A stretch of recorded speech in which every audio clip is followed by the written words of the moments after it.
That takes half a fucking hour. Okay. Oh, hi YouTube. But you get rate limited if you swear in the first 2 minutes. Yeah, I'll try to Right. be. I'll try to behave. I will not say no swears in the first 2 minutes. It's tough for us. We're not even like that kind of people. You get a camera in front of us, and we just start being kids. Yeah. Yeah. All right, pushing the button. Hi, everybody. Hi, Hello. Hey, how Hi. you doing? we're Bountiful Gab Welcome Oh back. yeah. with our special guest, Vinnie Zummo. Yes. Yay. Who will be here directly? Vinnie Zummo. Yay. Vinnie Zummo. Yay. And for those of you who don't know, Vinnie Zummo played guitar for many bands, including Joe Jackson, from the 80s. That And was his main scene, I think, was Joe Jackson. If you don't, not Michael Jackson's dad, but the Joe Jackson that had Joe that Jackson. "Stepping Out" Stepping song Out. in the Which '80s. is, That popular. He had a few popular songs, it's a pretty cool song, yeah. and that break my heart in two. I think so. It kind of sounded like bad. Oh, there we go. There we go. Break my heart in two. Yeah, I remember it break my heart in two and finding out about you. There Hey, you go. Vinny. Hey, Vinny, Hey, welcome. how you doing, guys? Hey, Hey, hey. how's it Welcome. going, Vinny? What's happening? Good to see you again. Good to see you. Sorry if I'm late. No, No, you're you're fine. you're the most punctual guest we've ever had. Yep. Yes. Yeah, that's kind of my thing. That's I was, good. I used to do like a lot of sessions in New York when they used to have such a thing. One time they sent me the wrong address of the studio and I walked in a half hour late. They said, we were so worried. I said, why? They said, we have a saying about you. If Vinny's late, he's probably dead. Oh Ooh. shit. I like that. I could live That's with good. that. That's good. That's a good reputation to have. That's how punctual I am. Yes. I love it. I'm the only one though in the music business. Everyone else is late all the Oh, time. yeah. I can believe that. Well, that's why you've sustained for so long, man. The Yeah, I guitar- also keep my mouth shut, about what goes on in the session. That's good. Well, normally we had one other guy here, or one other regular, David Goschuk. He's a retired police chief from, believe it or not, from South Park, Yeah. the actual real place in Oh, Colorado. really? Yeah, and they even That's put him funny. in one of the episodes, one or more episodes. They put his likeness because they would go into town and spy on everybody and like take pictures, and he ended up seeing himself as like some detective or police chief. Yep. That's funny. Yeah. I like the talking car. That's a nice touch. Yeah. Isn't that Thanks. cool? I'm always a talking something. Better than not talking. Yeah. I was like, oh, what should I be today? A horse or a dragon or a car or a bucket? I don't have a bucket. You'd be a Yeah. bucket. Not even on my bucket list. Yeah. Bucket list. I never kind of got that concept.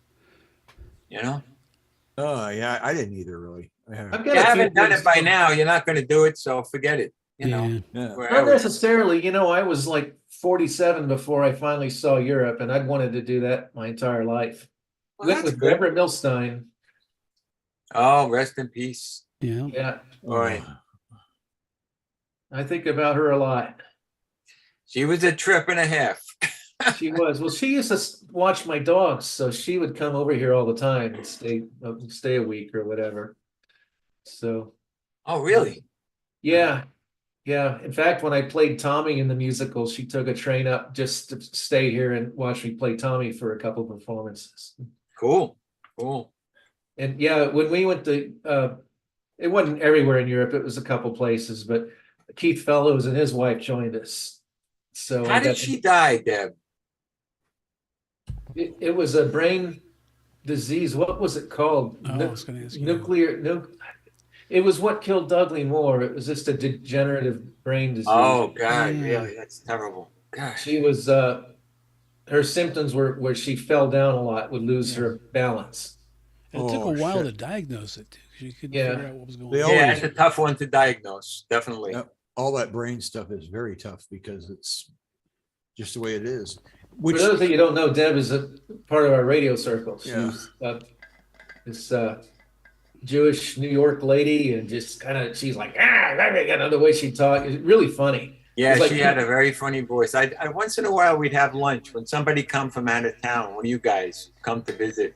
We'd go to a diner and have lunch. And she was just a trip. She's such a New Yorker. definitely, and it was so funny because Keith Fellows and I, it's like when we were in some island near in Greece, and we were wanting to go down the shops, and like Dad's like, "No, we're gonna take the back alley. Come on!" Yeah. Yeah, I could hear that. I could hear that. And me He had and a very distinct New York accent too. I've never heard anyone else have quite so much of an accent. yeah, and then what was it? Steve Katz from Blood, Sweat, and Tears. Oh, yeah. Well, he stayed with us. We stayed at her house for like 2 or 3 days, and we all walked to the pier in West Palm, and then we were on our way back, and we were wanting to go, and she's like, "No, we're going to go to," it's so funny. Yeah, that's her. That's her. That's one of my favorite anecdotes. I don't know if it's true or not, but it's exactly how my memory says. This, Right. you Well, can't yeah. not have that hanging out. Yeah, she's her accent always kind of reminded me of that old school, like when you watch like What's My Line, like TV shows from the 50s from New Yeah, York. yeah. That yeah. kind of old school accent. Yeah. No, she had a really thick accent. I mean, I don't know anyone with more of an accent than that. Yeah. Man, she's one of a kind. That's Yeah. still, the New York accent is still an accent I haven't been able to do properly. Well, no, hers is distinctly Brooklyn. Yeah. Okay. Too, and Okay. really thick. Okay. Thick. I've never met anyone with quite such an accent. Wow. Wow. So Yeah. what kind of guitar you got there? Oh, this is a Felix the cat guitar. Ah. The guy I whose recognize that, father- like you played that in one of your videos that I Yeah, John Lennon. cartoonified. The John Lennon video. Ah, That's right. The Cool guy looking. whose father invented Felix the cat, he makes these guitars. He's an artist. ah, He carried on the tradition. He does a lot of art, a lot of Felix the cat stuff, cartoons and stuff. Yeah. And his father invented Felix the cat. So he gave me this guitar. I fell in love with the way it looked. Very cool. It's very Let's cool. got guitars on his wall behind him, but it looks kind of like Oh, a yeah. spaceship. Yeah. Yeah, it's not a great guitar. It needs so much work, but it's so cute. I love the way it looks. It's kind of cool. Yeah. There's one of my guitars behind me. You can see it hanging on the wall. Oh, you got a telly, yeah. Yeah. Yep. I never fell in love with one. I've tried many of them, and the ones I fell in love with weren't mine. They were someone else owned them. Right. I never went in the store and tried one and said, I want that, Well, this one, the white one up there, I hate to say, that's a Fender telly. Yeah. And I don't like it as much as I like my Squire telly. I'll tell you something. The Yeah. Squire stuff is better made, It is. Really? and they can afford to sell it cheaper because they don't have the name and they don't have the higher parts cost. I've Right. seen guys who know more about this than I. Uh-huh. And I tell you, I have a Squire 6-string bass guitar, like the Beatles used. Right. It's fantastic. There's not Yeah. a flaw on it, and it was cheap, and it sounds good. It records good. Uh-huh. Fortunately, I don't have a lot of use for it, but it's just a nice ingredient to have. You Right. know, Uh-huh. when you For want something. Yeah. Yeah, I've Steve got it. Howe, yes, that was one of his main axes as a Telecaster. He's considered one of the best guitar players in rock. One of my favorite, or probably my favorite. Who did you mention? Steve Howe. Steve Howe from Oh, Yes. Steve Howe. Well, he always played those big jazz axes. Yeah, he did. Those big hollow body things. Oh, and there's a real shredder guitar, right? That's a shredder guitar, but yeah, I mean, I don't shred, and I'll explain that in a bit. But I love the sound of this thing. This thing has got such a clear tone, and I put it on clear all the time, and I play it, and it sounds beautiful. You set the Hey, you that's set- that's what it's all about. What it sounds like. I don't care what it looks like. I don't care what condition it's in. It sounds good. that's kind of way I got a strap A few behind years, me too. a But few years ago, I bought a Rickenbacker bass, Midnight Blue, Oh, really? gorgeous, and it was so nice that I was afraid to even touch it. It stayed in the case for years. I was afraid to even get it out. But this new album I'm doing, I'm gonna have it's gonna be my first double album, and it'll be released in a month or two. Double And album. Wow. Yeah, Can't because, imagine. because it was so weird. I had this horrible writer's block that lasted years, and then I make these little Transforama videos for my YouTube channel, and Ooh. it's got a big following. I got like over 17,000 subscribers, so I got a little audience. So I make these little videos that are funny, and I'm able to just like get out the auto harp or just make a fun little theme music for it.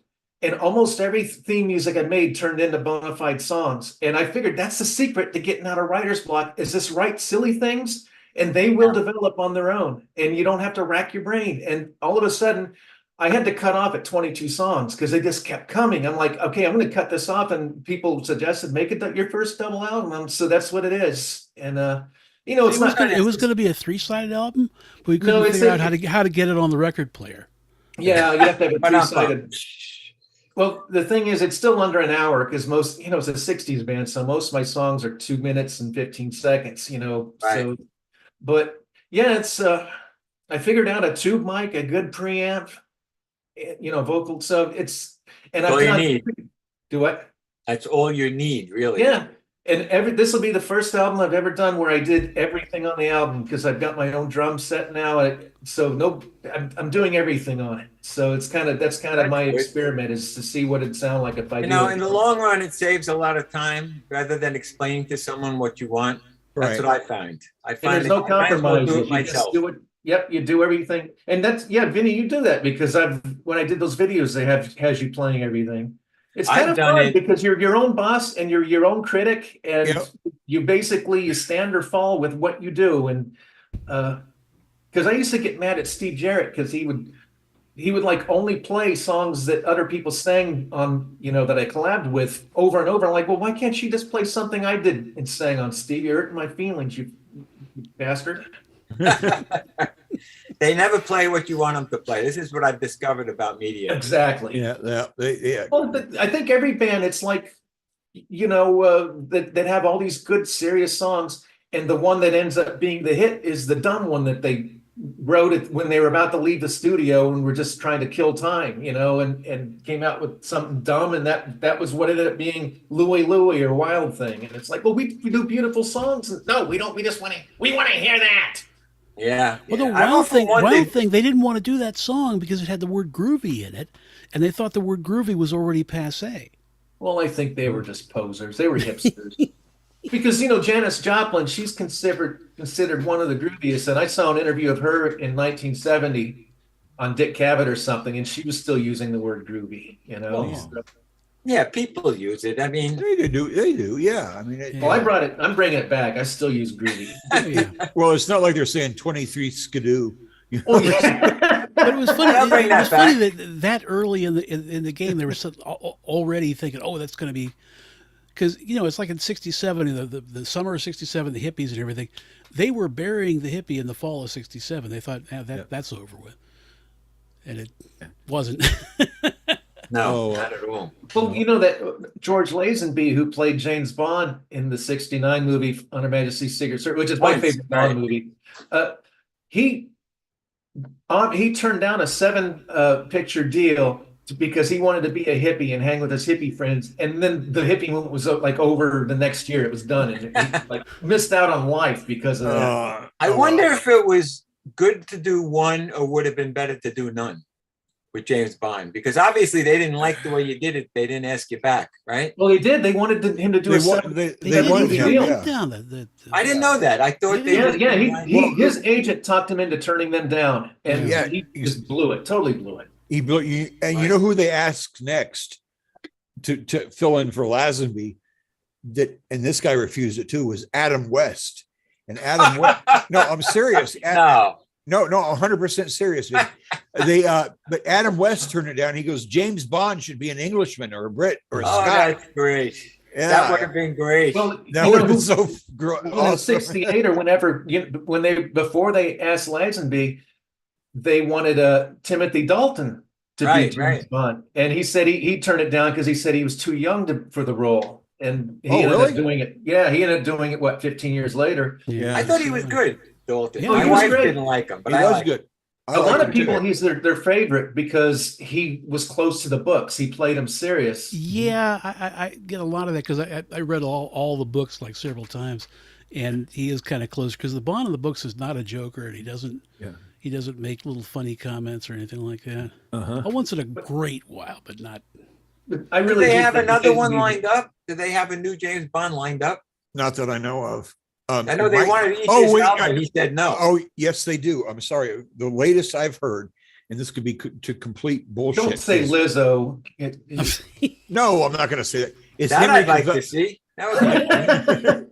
I would, but Wow. Henry Cavill, the guy that played Superman and played The Witcher and all that stuff. He's Rumor- pretty good. Yeah, he's pretty good. And I he's think John Hamm should. John Hamm would be great. Yeah, Nah, it's got to be a Brit. but it does have to be. Christian a- Bale. You know that Burt Reynolds was in the running Yeah. for because he looked a lot like he looked a lot like Sean Connery back in the day. With That'd be his- Christian Bale, I'd like to see. I think Christian Bale would be great. Yeah, He can do anything. yes, he can. He would be awesome. He Phenomenal. would be He's a really good British. choice. And The other he's- thing I is, think- I maybe think the they- time has come to end it because it is kind of old fashioned, you know? yeah. Well, they I think got out. 23. I'm sorry, I don't mean to keep interrupting. Go ahead. No, the problem with that happened, in my opinion, is right after the Roger Moore era. You know, they had the Sean Connery and Roger Moore, and I do like Timothy Dalton, but they all of a sudden just became like clones of any spy movie or like, you know, Yeah. Born Identity. You know, back in the old days, James Bond had this element of like science fiction to it, in a way. Yep. You'd have some weird, goofy warlord trying to take over the world, and you have these weird weapons and all this weirdness. And I love that. And then they just got rid of that, and it just became like any other movie that you would see, you know. And it's Yeah, like, but I thought that Roger Moore was That would have worked. Dudley Moore. Dudley Roger Moore would Moore have been to me good. was more like he looked more like a game show host than a secret Yeah. agent spy. I mean, Yeah, he would but have he been was he's a pleasant. handsome man, you know, he's suave, but to me, he's a game show host. It's like Bob Barker being, you know. He was kind of pleasant. I heard a good anecdote about him signing a kid's autograph when Uh-huh. he was young, and the kid was disappointed that he wrote Roger Moore. And he told Oh. the kid, I'm on a top secret mission. I can't write my own name, so I have to put this name, Roger Moore. Oh. And he ran into the kid like 20 years later, and he remembered the incident. And he Some of told the these- kid, Some of "Don't- these don't- guys are great. But Yeah. it's funny you said that because back when we used to go to message boards back before all the social media stuff. There was a guy on there that said that when he was a kid, he saw Roger Moore and he was talking to some friends, and I don't know, you know, he came up to him and asked, you know, said hi, and Roger Moore dissed him, and he said it hurt his feelings so much. And I told him, well, he was in the middle of a mission. You were about to blow his cover. Ah, And he just laughed and he said, oh, thank you. He said, thank you. That anecdote means something to me now. It's funny now. And I'm like, oh, good. Glad I could help. Well, you remember him in what Cannonball Run, that goofball movie, where Yeah. he played some dude who pretended to be Roger Moore. Yeah. But he had all the gadgets like James Yeah, Bond, yeah, but he said, yeah. I'm Roger Moore. I'm James Bond. I'm Roger Moore. That was I pretty used to cool. love the Flint movies. I thought they were pretty cool. Those Oh, are yeah. I haven't very seen good. one yet. I want to see it. Yeah. I don't think it would age well, but at the time it was pretty funny. Well, we love '60s stuff. It's like a time capsule. Yeah, you got you when you invest in something like that, there's a lot of things that don't age well, but you gotta, you know, if you kind of got to prepare yourself for that and sit down and say, okay, I'm gonna let it take me where it's gonna take me, Yeah. you know, and then you can start Yeah. ignoring bad special effects or bad writing or whatever, and just enjoy what you're seeing. Then they had the ones with Dean Martin, Matt Helm. That was Yeah, pretty yeah, good. I remember that. Yeah, good. He I have was a- just- let me bring something up. You said game show host and you said spy. I just got done watching a movie that was directed by George Clooney. It was off of, and Vinnie, I'd love to know if you have any insight on this. It was about Chuck Barris, the guy who ran. Oh, that was a great movie. Yeah, you know what I'm talking about. Yeah, yeah. Do you think Sam that guy? Rockwell, Yeah, Sam Rockwell. Yeah, Sam Rockwell knocked it out of the who park. can do anything. Yes, He's he capable can. of anything. He is. Fantastic movie. But do you think that Chuck Barris was really some kind of CIA guy? That was his hype. They say he would say that, but Yeah. they never knew if it was true. I don't think it was. I mean, he I don't- wouldn't I be don't- talking about it if it was true. Yeah, exactly. That's what I was telling my wife. She goes, I said they wouldn't get somebody so high profile and all that kind of thing, you know. And he's a civilian, and he's just some guy off the street that they want to recruit. I that was my opinion. I don't think he really did, but that was a fantastic movie. I loved it. Sam Rockwell, you know, he must have bad management because he can do anything, everything Yeah. he's ever been in. He's fantastic, and Uh-huh. he doesn't get any big roles, like a real No, big. No, he could be big he, actor. he could lead another movie. I mean, he's, you know what I mean? Yeah, And he can do anything. he can. Yeah. You He's know, a very great speaking of character people, actor. I think that Gary Oldman, you know, Oh, 20 yeah. years ago could have been James Bond only because he can be anything he wants to be. Gary Oldman's that's I think one of the best actors of all time. He can be anybody he wants to be. Yep. I mean, look at him in the Fifth Element compared to being the well, in Batman, the commissioner. You know, it's Commissioner, like- yeah. No, Yeah, no. it's Oh, like, yeah. wow. Okay, now I'm good. You ever Yeah. see the one where he played an African American dealer? Yeah, that was True Romance. Best He put American accent I've heard from a Brit. It Yeah. was unbelievable. You couldn't hear what. Usually they slip at one point. Yeah. You know, not Did he him. have boy. blackface on? No, not really. He kind Not of was dark. he was a little darker, but he had big dreadlocks and all this. Yeah. Wow. And Christian Slater, was it Christian Slater? I can't remember who the main I don't character, remember. but it's called True Romance, and it was written by Tarantino, but not directed by him. Well, anyway, this guy, the main character goes in to basically he falls in love with this hooker, and he goes in to buy out the hooker, and he goes to Gary Oldman's hideout, or I don't call it a hideout, his apartment, who's an African American drug dealer, and he's gonna, you know, supposedly buy out the hooker and all that kind of thing, and they have this nice exchange. But yeah, I mean, he's sitting there just cutting it up, and you're like, this dude's, you know, he like Did he like say, Vinnie said, let's yeah. see what's going on at the Honeycomb Hideout? No, he goes, he's like, he's sitting there, he's like, oh man, it must be White Boy Day, you know. I he goes- saw him once. I was in the village. I was in a cab going to a session, and the Uh-huh. cab stopped for a minute. And right coming out of a brownstone, there he was, and he would look so weird, like just so intense, Uh-huh. like a very heavy vibe. Yeah, Like he was thinking of something else, and I think he's probably working on a role or something. But he was very impressive. He cut an impressive figure, short, yeah. you know, but very impressive.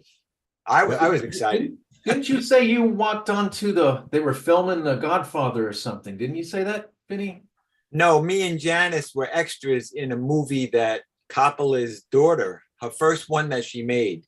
Remember okay. there was a movie, Tales of New York? Yeah. Scorsese did one. They Yeah. had 3 sections. Scorsese, his daughter, what's his name? Uh-huh. Coppola's daughter, and one other guy. I don't remember Was it who. Sophia? I can't remember exactly. Yeah. I don't remember who the third filmmaker was. Yeah. Oh, Woody Allen. The Woody Oh, Allen movie was great. okay. We were in the Sophia one, and I knew Francis because I did the Tucker movie. So he came up to me. He goes, "Vinny, what are you doing here?" 'Cause I was dressed in all like jeans, ripped jeans, and I had long hair and everything. And he never saw me that way. It was very funny. His whole family was on the shoot. His father was cool. in the scene. Yeah. It was something. Yeah, Janice Vinny's got got to the see. guitar She's credit actually for Tucker. movie. You see Janice. You don't see me. No, I'm in the back somewhere. We've got in the new Apology None movie, we've got Marta Kristen. She's Judy from the original Lost in Space. Oh, really? Yeah, That's she cool. does a cameo, very fun cameo. But before I forget, Sir, yes. remember when I had you do that line a couple weeks ago? Yeah. There was one line one word. You start off saying, okay, All right. because it's okay. You know, you're Band of Hoglies, but I left off can you just right now say, okay, Okay. one more time for me. Okay. One more time. Go, okay. Okay. Perfect. Thanks. No problem. Putting you to work, eh? Oh, yeah, yeah. He puts me to work all the time. The wonderful world of cartoon voice Yeah. acting. Oh, Vinny loves it. He's always I wants love to. it. Oh, yeah. Oh yeah. Well, I it's like it great. because it's not music. You know, I Yeah, guess Vinny's gonna reprise his role as the beatnik security guard. He's going to be security officer for the hotel this time, Oh, cool. and he's going to Oh, encounter really? Wasky. Huh? It's not the same guy. It's the same guy. Oh, just He's got just an working upgrade. working in a different place now. That makes sense. I'll have to review it, see what I sounded like. I don't remember.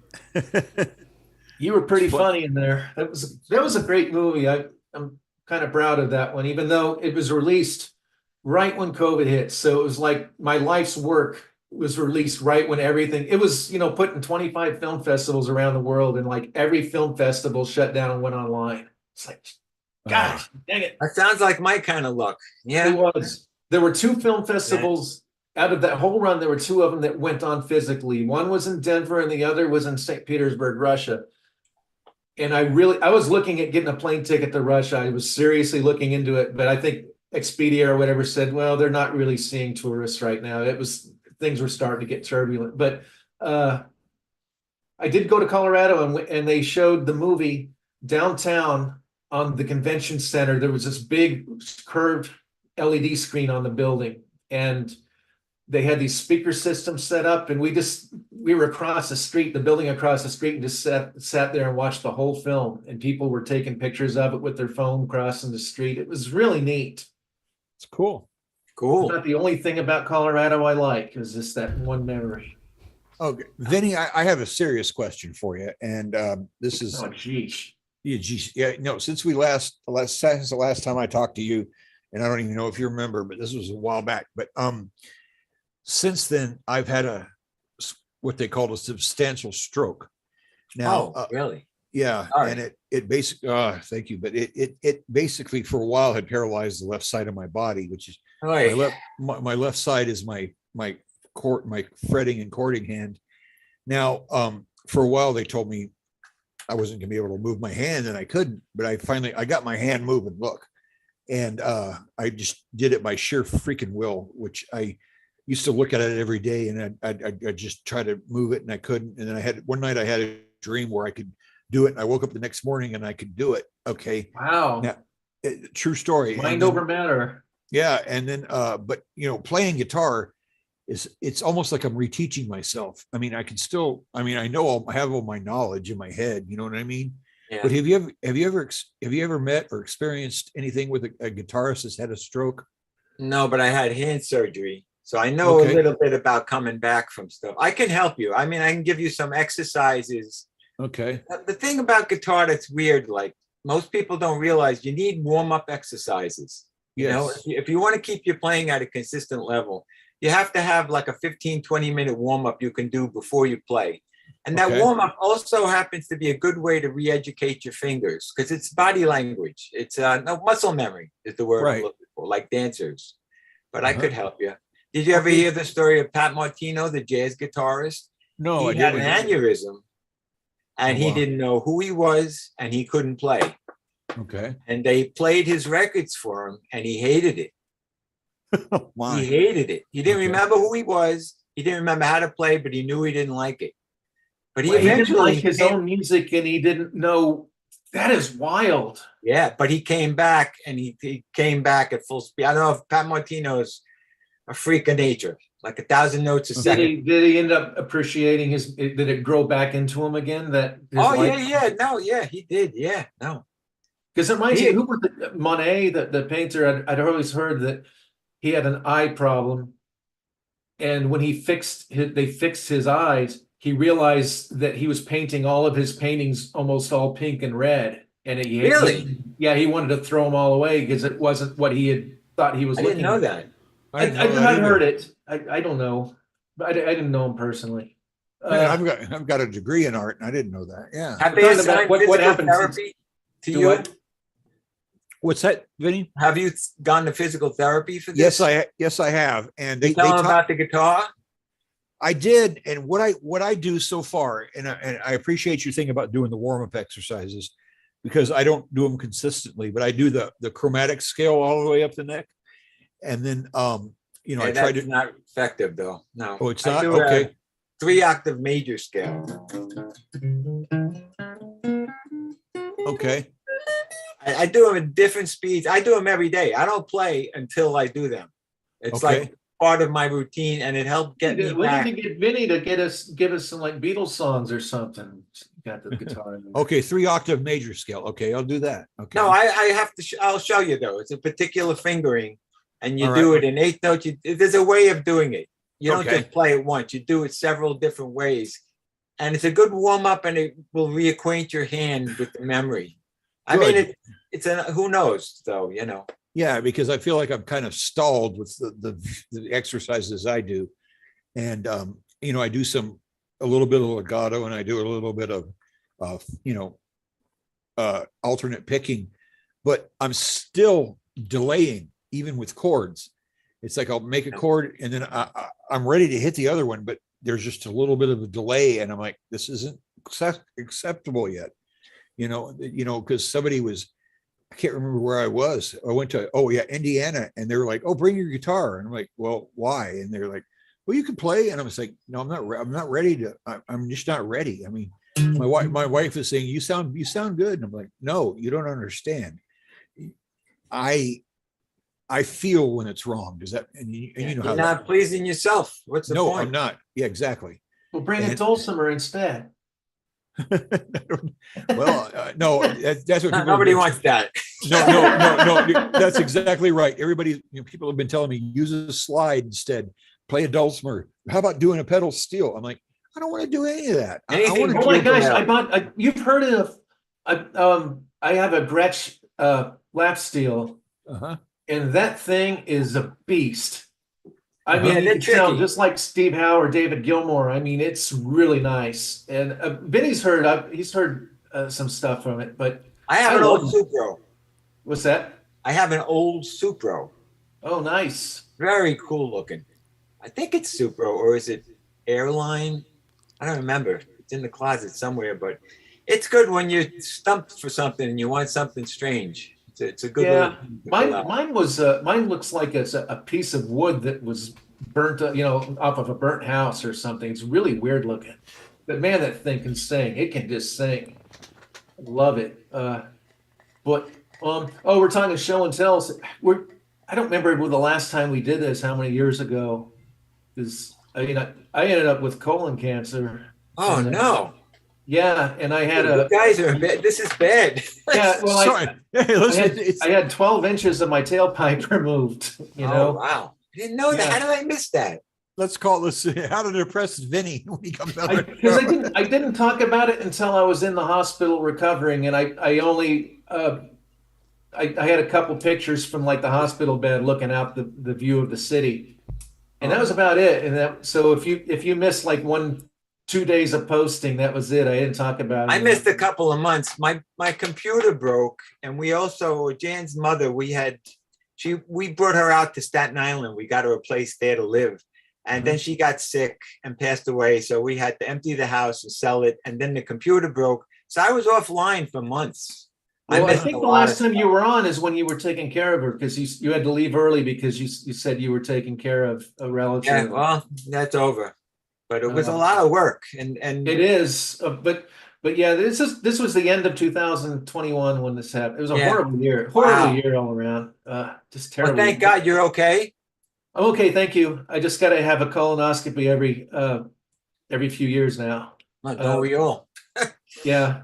Well, I almost flu feed in the first colonoscopy that I had because I ended up when I was under, I ended up vomiting into my lungs and ran out of Oh, air. God. So they were having to suction. They said I went down to like 70% Jeez. oxygen and they were having to suction it. And I ended up having like a fever and never mind. What did you eat too close to the No, procedure? I did everything according to plan. They said when I threw up, it wasn't food. It was just acid, it was just nothing. Oh, Just- yeah, But- yeah. Come here.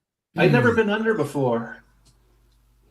Okay. I'm going to introduce you. This is my wife, Jennifer. Hey, This is Vinnie Hey. Zummo. nice. to Hi, meet how you doing? Nice to He, meet he you. played guitar for Joe Jackson and a lot of other people. He's Very- been on Johnny Carson and all those. Yeah, you're talking to a celebrity there, baby. I just wanted to Yeah. introduce you. I'm not a celebrity, but I did knock Johnny Carson over Oh, tonight, yeah. Joe. Yeah, he knocked him on the floor. I turned the corner, knocked him right over, and he was terrified. you. Absolutely terrified. I heard he was like that. He's like a recluse. That It when was the show was painfully over, shy he was in real gone. life. Yeah, He looked, you know what he looked? He looked absolutely brokenhearted. I don't think he ever got past Oh. the loss of his son, you know? Yeah. Well, he didn't have anyone. He died alone. Oh, did he? Yeah, he didn't have Oh, a go wife. He ahead. didn't have anything. He alienated so many people. Really? You know, if you want to be alone, if you have a tendency to want that, that's how you're going to end up. Yeah. Yeah. So he's just one of those people that are so talented that they can turn on the charm. I'll tell you the Tonight Show story. It's worth hearing. We go in there, right, and we're gassed. You know, the Americans in the group are like, wow, this is amazing. And he comes out, and the rest of them, Doc Severinsen's backstage. He's doing all these warm-up exercises, you know, strange actor stuff. And Ed McMahon's drinking. I mean, it's like you couldn't make this shit up. And Johnny's like, he comes in like a half hour before, he's sipping a cup of coffee, talking to a stagehand. They go, and now Johnny Cosby puts the cup down, goes out, does the whole show, comes out at the end, waves, walks right out to an open door into his car and leaves. Total of like 2-hour workday. Yeah. And he was and he read every line of it. That was the amazing thing. Nothing ad-libbed. I was shocked. I thought the way he was. Really? Yeah. That's amazing. Shocked. I didn't know that. Well, how does it work with say a celebrity who's on there? How does that, because the celebrities got to, they can't be just reading lines, right?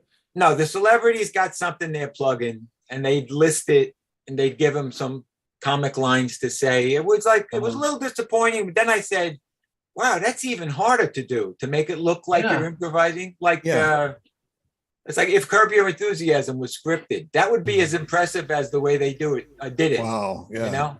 But I was thrilled. And the band sucked. Tonight Show Orchestra sucked. Really? The drummer was the worst. The horns were great. Yeah, I knew I knew the names of the guys in the band because there were a lot of guys I grew up idolizing in the jazz days. There was a lot of guys like the trumpet players and the saxophone players, but the drummer, man, terrible. Just god awful. Did you play guitar with them? No, I played with Joe. But and I had was Joe was a guest on the show? Yeah. And I had real freaky hair. I had a real like someone's aunt in the 60s. This real puffy. And I was wearing this like very baggy shirt and they were giving me dirty looks. I wasn't like welcome on the show, but that was everywhere back then, you know? Do you have video? Is there video like on YouTube of that? Oh yeah. Yeah. Yeah. Yeah. I actually remember that. I mean, the way you looked when you were doing that on those videos. I was kind of like asking for it back then. I don't know what I was thinking, but it just had this puffy round hair. I'd love to have all that hair again though. Your hair is fine. Look at that. You got. Well, Vinnie, as Lemmy from Motorhead said, you know, you don't come to a show to see your next door neighbor. You come to see somebody another. You come to see somebody from another planet. So if they couldn't handle it up there, he was a good friend of Joe's. Joe really liked him. One of the few people Joe really liked. That's good. You seem like a decent guy. Have you not talked to Joe in a while still? No. No, that's too bad. It is too bad, but what are you gonna do? Yeah, there's not, you just go on. We're talking about there was a very popular clip of Dick Cavett when it was right after the Beatles broke up, and George Harrison was on the show. I've seen that. And somebody interviewed Dick Cavett saying he said it was like one of his worst experiences. I'm like, why? Because George Harrison was hilarious. I've watched it several times just because he's so funny, and he's like, so do you have John's new album? Do you have the Christmas War's Over? Do you have that? He's like, I just thought I'd plug it for him because he didn't last. He was talking over Dick's head. You know, yeah. George was talking over Dick's head. Dick couldn't get what George was trying to do. I know, but I know he was punking John a bit, I think, but I just thought he was witty, he was funny the whole time. I thought he was great. You ever see him with Betty Davis, Dick Cavett? Who? Betty Davis was interviewed by Dick Cavett. I didn't see that one. No, what happened? Hysterical. She's like, "You're such an ignorant fool." I mean, she was amazing. She just ripped into him. She tore him a new asshole. It was great. I mean, I happen to like Dick Cavett, but it's always great when they get it. These guys. And there was another one that wasn't Dick Cavett. I don't know who his name was. He had Kiss on his show in the 70s. and you know the who's the guitar player? Stan Livingston? No, Ace Frehley was their Ace Frehley. lead. No, Was not, there- not no the one that the lead singer. Paul Stanley. Paul Stanley. Paul yeah. Stanley and Gene Simmons are a tag team.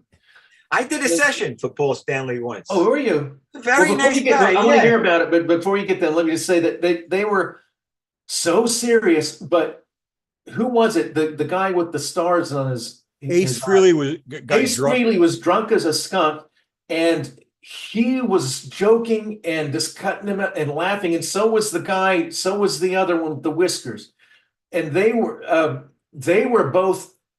They had the host in hysterics. They would not stop. And you could see Paul Stanley and Gene Simmons get fuming over it because they were trying to be serious. And these other guys were, and he had this Joker laugh. This, and the host was just like, I love your laugh. I wish you could, and boy, it's legendary. It's like one of these horrible moments. But I'm like, I think it's hilarious. Well, you Gene know? Simmons is strictly business guy. Yeah, they were All strictly about the business. Got nothing to do with music. So tell us about your session. That's interesting. Wasn't much. I got called to do a session. I showed up, and a friend of mine who ran these sessions, Uh-huh. he was kind of a friend of the rock and roll work. He worked the world of rock and roll. He worked with Bowie and Jagger and a different bunch of people. He was a great keyboardist, composer. And he brought me in to play on something like like a swing kind of thing that Paul Stanley wanted but couldn't do. I didn't even have my own guitar with me. They just called me in and I used the guitar that was there, and it was kind of non-eventful, but he was nice. He wasn't an asshole at all, which I fully expected, Because I'm sure you've worked with some who are buttholes. Oh yeah. But the biggest star I ever worked with was a real grade A asshole, but I Tell can't us about it. I'll tell you Name some and- other time. Name and shame. Some other time, yeah. We, It's confidential for this broadcast. all right. No, because you never know. You never know. Right. You Well, never you know. never can know, you do get what a I call. do. It's like, I'm like, well, we've got this. We're not supposed to say who our clients are, but there's this one that rhymes with Fault Dizzy. I won't mention the name. That's kind of how I do it. That Oh way I yeah, can that's still the do my- word. Yeah, I've heard about them. Yeah. Yep. But shit. They screwed Robin Williams that time. Oh, they did big He time. did a yeah. cameo, and they sent him like a $200 oil painting or something to thank him. What? Yeah, it was like then they eventually paid him something. They better He was have. bad mouthing them so much. I mean, God, how do you get a guy of that massive talent and then stiff him? Yeah, that's ridiculous. Well, I love rock and roll stories. Absolutely. Even bands I don't like the Eagles. I can't stand them, but I love hearing their stories. Oh yeah, rock and roll stories are great because rock and rollers are by and large assholes. It is, but it's well, you know what's funny? Have you ever heard of Al Cooper? Oh yeah. Did you ever meet him? No. Because Is that the year of the cat guy? no, it's Al Oh, Stewart. that's Al Stewart. Oh, okay. Sorry. Al Cooper. Blood, Sweat, and Tears. The first Blood, group. Sweat, and Tears. So, but the thing is right. he, and I won't go too far into it because I was like, I read his autobiography called Backstage Passes and Backstabbing Bastards. That's And- great. And do you know what I realized? And I didn't know this. And when I bought the book, the main backstabbing bastard was Steve Katz. That's good. I like that. But I've never heard anything bad about Steve Katz. I've heard shit about Al Cooper, but Steve None Katz about is I feel bad. I almost killed the guy accidentally, but it happens. he doesn't know it. I'd rather not. If he's ever on the show, I probably won't mention. I probably would, but I drove him an hour and a half from Deb's to his hotel, and we were on the freeway, and I'm like, shit, no brakes, no brakes. Oh, great. Wow. But it was okay. We survived. That's a hell of a thing.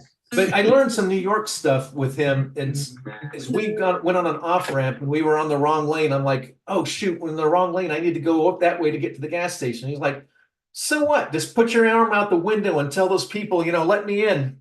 Yeah, that's what you Like, what? do. He's like, yeah, that's what we do in New York. I'm like, really? And I did it, and they let me through. I did the New York thing, and I'm like, hey, it works. He's like, yeah. The only thing is nowadays there's a good chance they might speed up and hit you. Or I thought It's shooting. Oh, yeah. It's really like a competitive blood sport driving here. I still Oh, have a car. I wish I lived in New didn't. York in 2002, and Yeah, it was still polite then. yeah, it was a gooder Yeah. place. But no, but anyway, Al Cooper, I say he's like the Forrest Gump of rock and roll because he was everywhere where it mattered. He crashed a Bob Dylan session. All right, right. So Al Cooper, yeah, he just Yeah, started playing he the was just a organ. kid. He was just a kid, and he crashed the session because he was with a friend, and he just basically hijacked the keyboard, and he ended up playing on the Like a Rolling Stone song. And at the end, Dylan and all the engineers were listening to it, and they're like, "Wait, what's this keyboard? This wasn't in it." And they were like, "Oh, it's that little shit over there." He was, and he's like, "Wait, just shut up, let me hear it." It became the signature lick of the song. Yeah, and he did, and he hired him as his sideman for his gigs, and they became like lifelong friends. But also, John Lennon, no, it was George Harrison. He went to do some sessions with George Harrison in like 1980, and he was at Right. his castle, and they were doing a song together, and he was playing the Wurlitzer piano on the song, and it was called This and That or whatever. And he came in and on the way, he got the news that John Lennon was shot. So he Oh, was God. with George that morning when he found out, and they were just like kept giving him wine and stuff. And they ended up turning that song into all those years ago about John. And so that famous Wurlitzer, that do do do do do do do, that was Al Cooper. And it's like he ended up like just being at the wrong place at the wrong time with the Rolling Stones, and did the keyboard intro for "You Can't Always Get What You Want." He was yeah. everywhere. I tell you, I wouldn't have wanted to be with George that morning, though. That would be a terrible thing to have to go Yeah, that wouldn't be good. with It one of wasn't them. good, but George was broken up, and they just kind of kept giving him wine and coffee, and they just kind of went through the day, you know. But yeah, that was a it's an interesting book. I do recommend it. It's a fun book, except the last chapter he amended it saying, "Well, I had a stroke in my left eye." Yeah, I And remember he had vision problems for yeah, years. and then he had a stroke in his right eye, and then he had a brain tumor. And Jesus.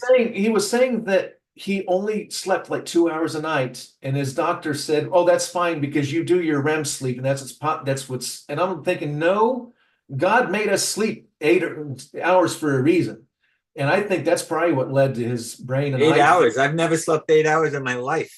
God. Really, you're a short sleeper? Oh God, I wouldn't sleep Yeah. at all if I didn't have to. I just don't. I could do about Really? 5 hours. Yeah. I hate it. Right, me You hate too. I don't hate sleeping? it. It's just a waste of time. I'd rather be Yeah. working on something. Well, that's the thing. No, I dreamed things. I dreamed things, and then I put them in my films. Well, dreams are okay, but I mean, Well, that's different. You have a visual art form. yeah. And it's also, it's like when I sleep too much or whatever because of my fatigue and from the stroke and all that, I get so aggravated. A lot of times I'm sitting in this chair right here, and you know, I'll fall.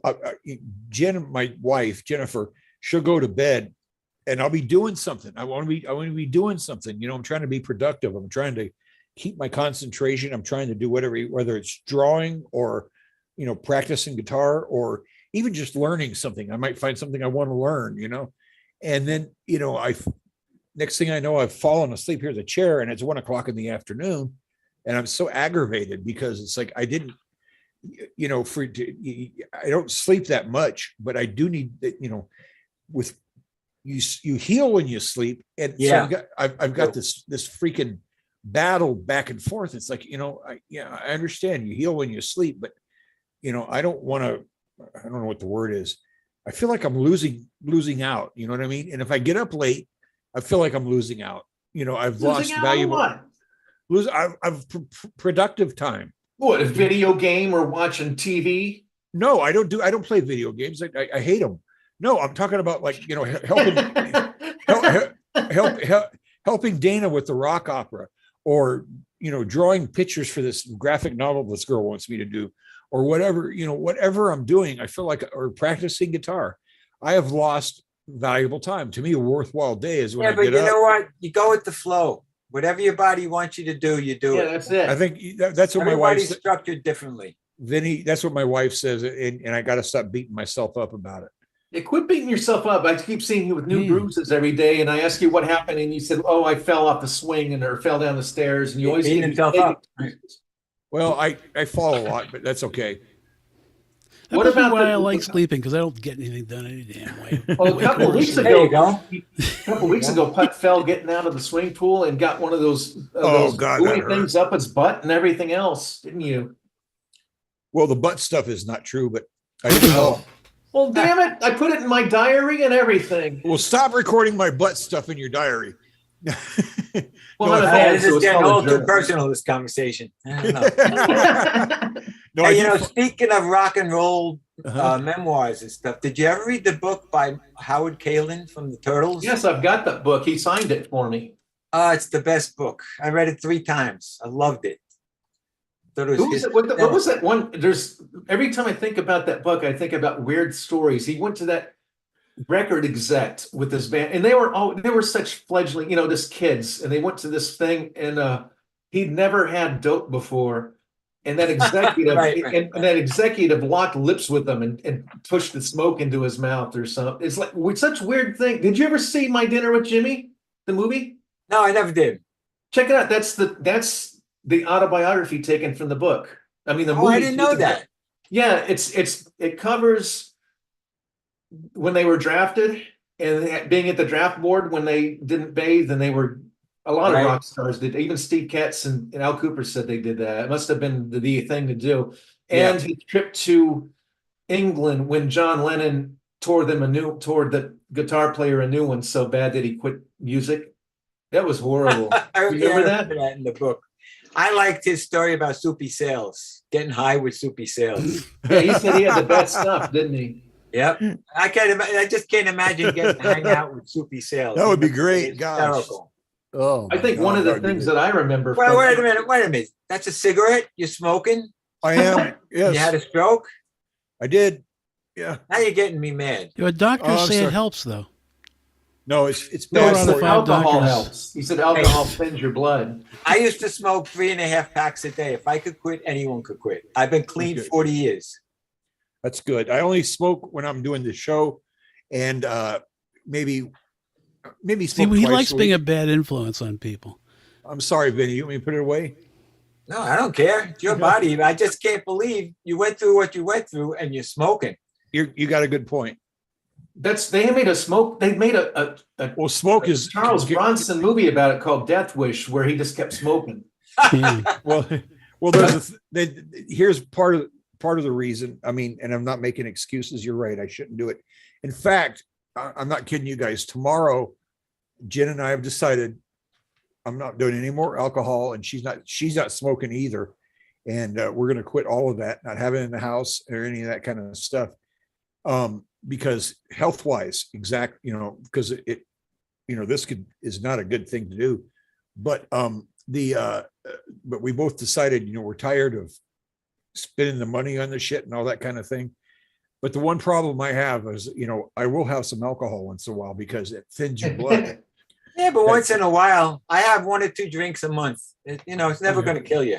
I have a No, couple. no, I won't And go into how much I have, but Putt, the last month, Putt would come into the show drunk. One time. Drunk. No, like 3 times in a row, and then. I But here's did the not. thing: is he would simmer down, and by the end of the show, he was fine. So it's like the opposite of me. Yeah, exactly. I'll Well, just tell you something about cigarettes. Yeah. I used to smoke 3.5 packs a day, and I quit 40 years ago. Uh-huh. I am now dealing with some health issues I'm not going to go into because of smoking all that years ago. Okay. I And hope I've you're been doing clean okay, for Vinny. 40 Hopefully- years. Hopefully not serious. We'll see. I'm okay. Okay. It's Okay, just- no, that's good advice, Vinny. I'm I mean, paying it's for like- something I gave up 40 years ago. That should give you pause for thought. it does. Well, you know, my pause for thought is my dad and my mom both floofied from cigarettes, and so did my aunt and uncle and Right. a good friend. It's like I've lost way too many important people in my life from it. well, I'm going to take that to heart. So No, it's not even a matter of if you die from it. It's just going to ruin your life. Well, these Yeah. days, 3 packs a day, that's like a month's fucking rent. yeah, it is. Oh, I wouldn't be able to smoke now. That and what if you end up going to hell and then you have to listen to Fleetwood Mac every day? Fleetwood Mac's not bad. I like them sometimes. You know what? They're not bad until you have to hear them 100 times in a row every time you turn on the radio. Then it gets old. Yeah, that's what got old from the trip I love back. his drumming. I thought he was a great drummer. He was a good drummer, but good that's, yeah, pocket drummer. And Lindsey Buckingham, very unique guitarist. he is a very unique guitarist. His, Very different. You know what? I never even thought about his guitar playing. no, his guitar playing The vocals. is excellent. Well, he you know? plays with his fingers for one thing. Yeah, he does. And he's What's got that that song? weird ass guitar. The Yeah. Turner. Uh-huh. What is Yeah. that? I'm going home, or what's that one song he does? It's dun, dun, dun, dun. It's just an instrumental. I can't remember the name of the fucking thing, but that's one of the first guitar songs I learned, and I loved it. I really like his guitar playing. His You know. solo stuff too is very unique. Tim, Oh, I'm surprised you don't love like the it. song. I think I'm in trouble. Never going back again. That's what I was. And Vacation was a great song. The one about Yeah. the vacation. Uh-huh. Yeah. Never going back again. Is that the one that almost sounds like Nancy Wilson? That It might be. I don't know what that means, but Well, Kinda. Nancy Wilson did the finger picking at the beginning of "Crazy on You." Oh yeah. yeah, That it kind of beautiful does sound solo. like that. Yeah. Yeah, But it's the thing with what's going through all these different shits. Everybody goes through shit, and I'm making excuses. This is one of the things I've been talking to Jen about. It's like I have not been, I've been in a funk for almost 2 years, not just because of the stroke, but because of a lot of other things that happened that cost me a lot. Meaning, and I'm not. I don't want to depress anybody, but you guys know I lost a son and all that kind of stuff. Oh, and, I didn't know that. God. yeah, and we. well, he He didn't pass away. He just didn't pass No, away. no. I lost one son that passed away. Oh. Oh, did you? I didn't know that. I'm Yes, sorry. and then I lost one that is I haven't talked to in a long time. But no, I've lost two of them. And I mean, Jack's the alive one. Jack will come to his senses eventually. We're still kind of talking a little bit, but Kevin was my other son, and that was horrible. I mean, that losing him was just horrible. And then I've still You got. never even told us that, Putt. Oh, I remember. It was just a long time ago. Yeah, it was Was right. it a baby or something? Was it SIDS or something? No. He was a grown man. I mean, he was. Oh, the one you. Oh. Okay, I know what you're talking about. Kevin died, and then on the way back from the funeral, we literally got here home from Indiana. I sat down in this chair, or a chair or something, and that's when the stroke happened.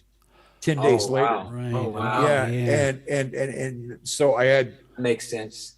and that I had that hit me. So I was in the hospital for about a year for that, for different things. First of all, I got the, had to get the stroke treatment and the PT and the rehab. And then they put me on too many blood thinners, and it caused my stomach to tear, things in my stomach to tear open. Ugh. And I almost bled out twice. The second time I bled out, I was in a coma. And I didn't bleed out completely because I'm still alive, but I was in the hospital again for another month because, of what happened down there and being in there for that coma for several days or more. And then once I got over that, then they tried to send me to a nursing home for more rehab. And I hated, that was the most horrible experience, but I got through that, got out. So for that whole year or more, I was trying to, I had something to fight with. I could fight with PT, meaning I could focus on that and get better, focus on getting out of the hospital, focus on all of that. And poor Jen, it was her son too. And she, her grief got kind of suspended while she's taking care of me, but she was still sad and she had friends that helped her and all that. So I get out of that. I'm home for about a month and a half, 2 months. And then all of a sudden, Jack's mom, the living son, decided that, he's not living there anymore and he's got to come live with me. And I'm like, okay, I love Jack. I don't mind if he comes live with me. But it turns out Jack's got mental problems and he won't take his medicine. So that turned out really dark and very, very, very dark. And he had to go back and, he ended up going back to live with his grandma. And that was, Kevin's is very sad with him passing away. And Jack is very sad because he just won't, he's 19. He won't listen to anybody. He won't do what's best for him. He won't, he tries to he thinks he can worm his way through life, and you can't, you have to. 19 though, we all been there. Well, you remember Vinnie, well, they all remember, but Vinnie was one of the people I talked to when Gracie and Josh left me, and they just both turned evil. Yeah. In a month, they were just people that I was with for 13 years, all of a sudden hated me, and it was a terrible experience. But then It happens a lot. It's a yeah, weird thing. shooting in the Bible, it talks Weird. about it. I was looking behind Putt. Putt drew that. He's a professional artist. Oh yeah. Wow, that's Yeah. great. Oh yeah.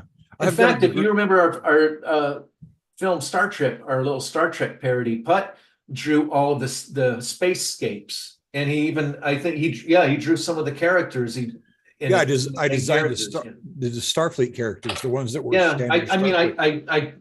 I diced them apart and animated them, but he made the initial drawings of a lot of the Starfleet. Hey, that's a skill I wish I had, drawing. I always envy that. And he did the voice of Spock. Really? Yeah. And I did Captain Kirk's voice. And but the thing is I'm like, I can't be Captain Kirk. And Putt's like, sure you can. I'll coach you. And he coached me every nuance, every way to speak. Wow. And I ended up, I think, doing pretty good with it. You did pretty good. We didn't do what so many people did, we didn't do it so exaggerated. He wanted me to do it genuinely like William Shatner did it. Yeah, and Shatner's got a very gentle voice, believe it or not, and he is, he does the pause thing, and everybody makes fun of that, but overall he doesn't do that, and he's just got a very gentle voice, and then when he does go to different levels, that helps it work for him. He's a trip, boy. He is unique. I saw him recently on, I don't know if you know, Bill Maher has a podcast. And it's like a 2 or 3 hour show, and he was on with William Shatner. William Shatner is like 93, and he's amazing. The stuff he's talking about doing, riding 93. Yeah, and he's a voracious reader. Anytime I've met him, or I've met him with Oh, you met him? Wow. Oh, just at conventions and shit. When I used to play, I have a whole set of sci-fi songs I used to do, and I'd meet him at conventions once in a while, and he was, if he wasn't, talking to the fans or signing autographs or whatever, or if we were hanging out in the green area, he'd be reading books about anything, like birds or, monkeys or what. It doesn't care. He was just reading. He's sitting there reading. He went into outer space a few years ago at that age. Yeah, he did. Yeah. Unbelievable. I don't want to cross the street, and I'm nowhere near his age, Yeah. Outer space. I have no desire to go to outer space. I'll tell you that much. Yeah. He had a damn orgasm when he did it. It was kind of embarrassed me. It almost changed my sex when I heard it. It was terrible. The thing about my favorite Star Trek movie was Galaxy Quest with Tim Allen. Yeah, that was great. That was a great movie. That was so good.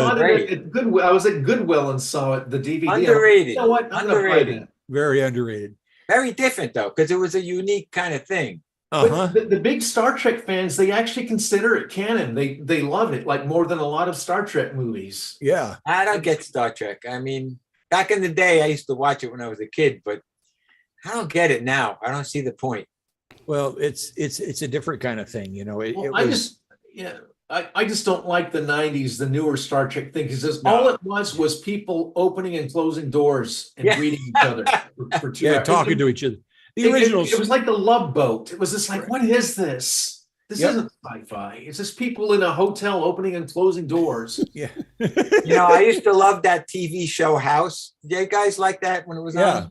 Yeah, Grace used to watch it. It was all right. And I remember he said something to the effect. He goes, the most amazing thing about the show, I always thought, was we go into this elevator for scenes and it doesn't go anywhere. They just close the door. It's just the door, He says that we get in it and we never went anywhere. Funny. I'm impressed that an Englishman could do an American accent like that. Yeah, but he couldn't stop doing it when they took a break, though. He's going for the whole day. That always cracks me up when they do that. Hugh Laurie, I've been the guy that played House. I've been a Hugh Laurie fan, and I'm not just trying to. Oh, he's a comic genius. He's a comic, absolutely a comic genius. Oh yeah. One of my favorite series is when he and Stephen Fry do Jeeves and Wooster. Oh, they were That's great. where I first saw him too. They showed those on PBS. For a Oh long my time. God, he is. I so just funny. like House because I identify with him, his character. Yeah, That's who I am inside. Between him and I Larry can see David, that, Vinny. I can see that. Yeah, I'm Yeah. more like Larry David, but like House too. Okay. Larry David's my idol. Larry Really? David's So great. you like Seinfeld and all that? Oh yeah. Oh yeah, Larry. I love Larry- Seinfeld until that stupid series finale episode. It was so bad, but I I loved thought it was good. You know, what could they do? How could they end it? Yeah, To me, it's what I didn't like about it is they changed their characters. They made them evil. they It's were like, evil yeah, the whole. No, wait. They were Seinfeld, evil they the were whole time. Always evil. No, they weren't. They were always evil. Yes, No, they were petty and callous. They were You don't petty. remember and callous. George's wife dying? Wife Yeah. to be dying? Yeah, That was pretty cold shit. They went for That coffee. was. yeah. But They- my they- problem was there was an episode where Kramer was being robbed and an undercover cop saved his life, and everybody applauded in the audience. But then in the last episode, that fat guy is getting robbed, and they're not only laughing at him, but Kramer's filming it. And it's Yeah. like they wouldn't have done that. This is what, okay, if I had have written it, this is what Seinfeld gang would have done. If the guy's getting robbed, they would have bickered with each other about what to do. They knew that they needed to do something to help him, but they were so petty that they just let it happen because that's what they would have done. They wouldn't have laughed and filmed it because that's Well, you know, they made millions of dollars, so they did something right. well, they did something right Everybody until the was last happy. episode, and in the last episode, everybody knew they screwed the pooch there. In fact, I knew when it happened. I knew it happened in '99 because I went to visit my friends in Perth, Australia, and they got Seinfeld 2 weeks after everybody else. And they loved Seinfeld. And they're saying, how did the season finale go? And this and that. I'm like, don't watch it. It's not worth your time. I like the bloopers better than the show, actually. The It was Yeah. like a Genius. duplex. The beginning was like bloopers and things. That was all right. Until they I played watch the movies. bloopers like almost every day. I watch some kind of Seinfeld bloopers, particularly the stuff with George's father. Oh God, yes. He I was kills getting ready me. to say. I was getting ready to say. You know, The genius. yes. Stiller, not Jerry Barry Stiller. Yeah. Yep. Is Yeah, he Ben he- Stiller's dad? Yep. Yeah. And Yeah. he's fun. He's 10 times funnier than Ben Stiller. Yeah. Him and the And he- mother had they had a comedy duo, the two of them. Yeah. Stiller and Mira. Yeah, they were genius. You So know, I you- saw them talking about the cast of Seinfeld was talking about George Costanza's father and mother and all the cast, and they were saying, "Oh, you know, George, his father, Jerry Stiller screwed the lines up. He talked so weird because he couldn't remember the lines." Uh-huh. And Kramer said, "No." He said, "Listen," Michael Richardson said, "That's timing. That's Yes. years of being on stage, of doing one-nighters." He goes, Uh-huh. "Yeah, he had trouble remembering lines, but the rest of it was genius." Yeah, it Have you was. ever like been going down the street? Did you ever see Seinfeld or anybody? no, No, but he eats at my favorite pizzeria around the corner. I heard him on line talking about it. He did a thing cool. on YouTube. He's saying, "Oh, we love Mama's too. It's the best pizza." So I'm always looking for him. I've never seen him though. No, it's kind of like, you know who, well, when I had my motorcycle accident, do you know who went to my little physical therapy place in Oh. the strip mall?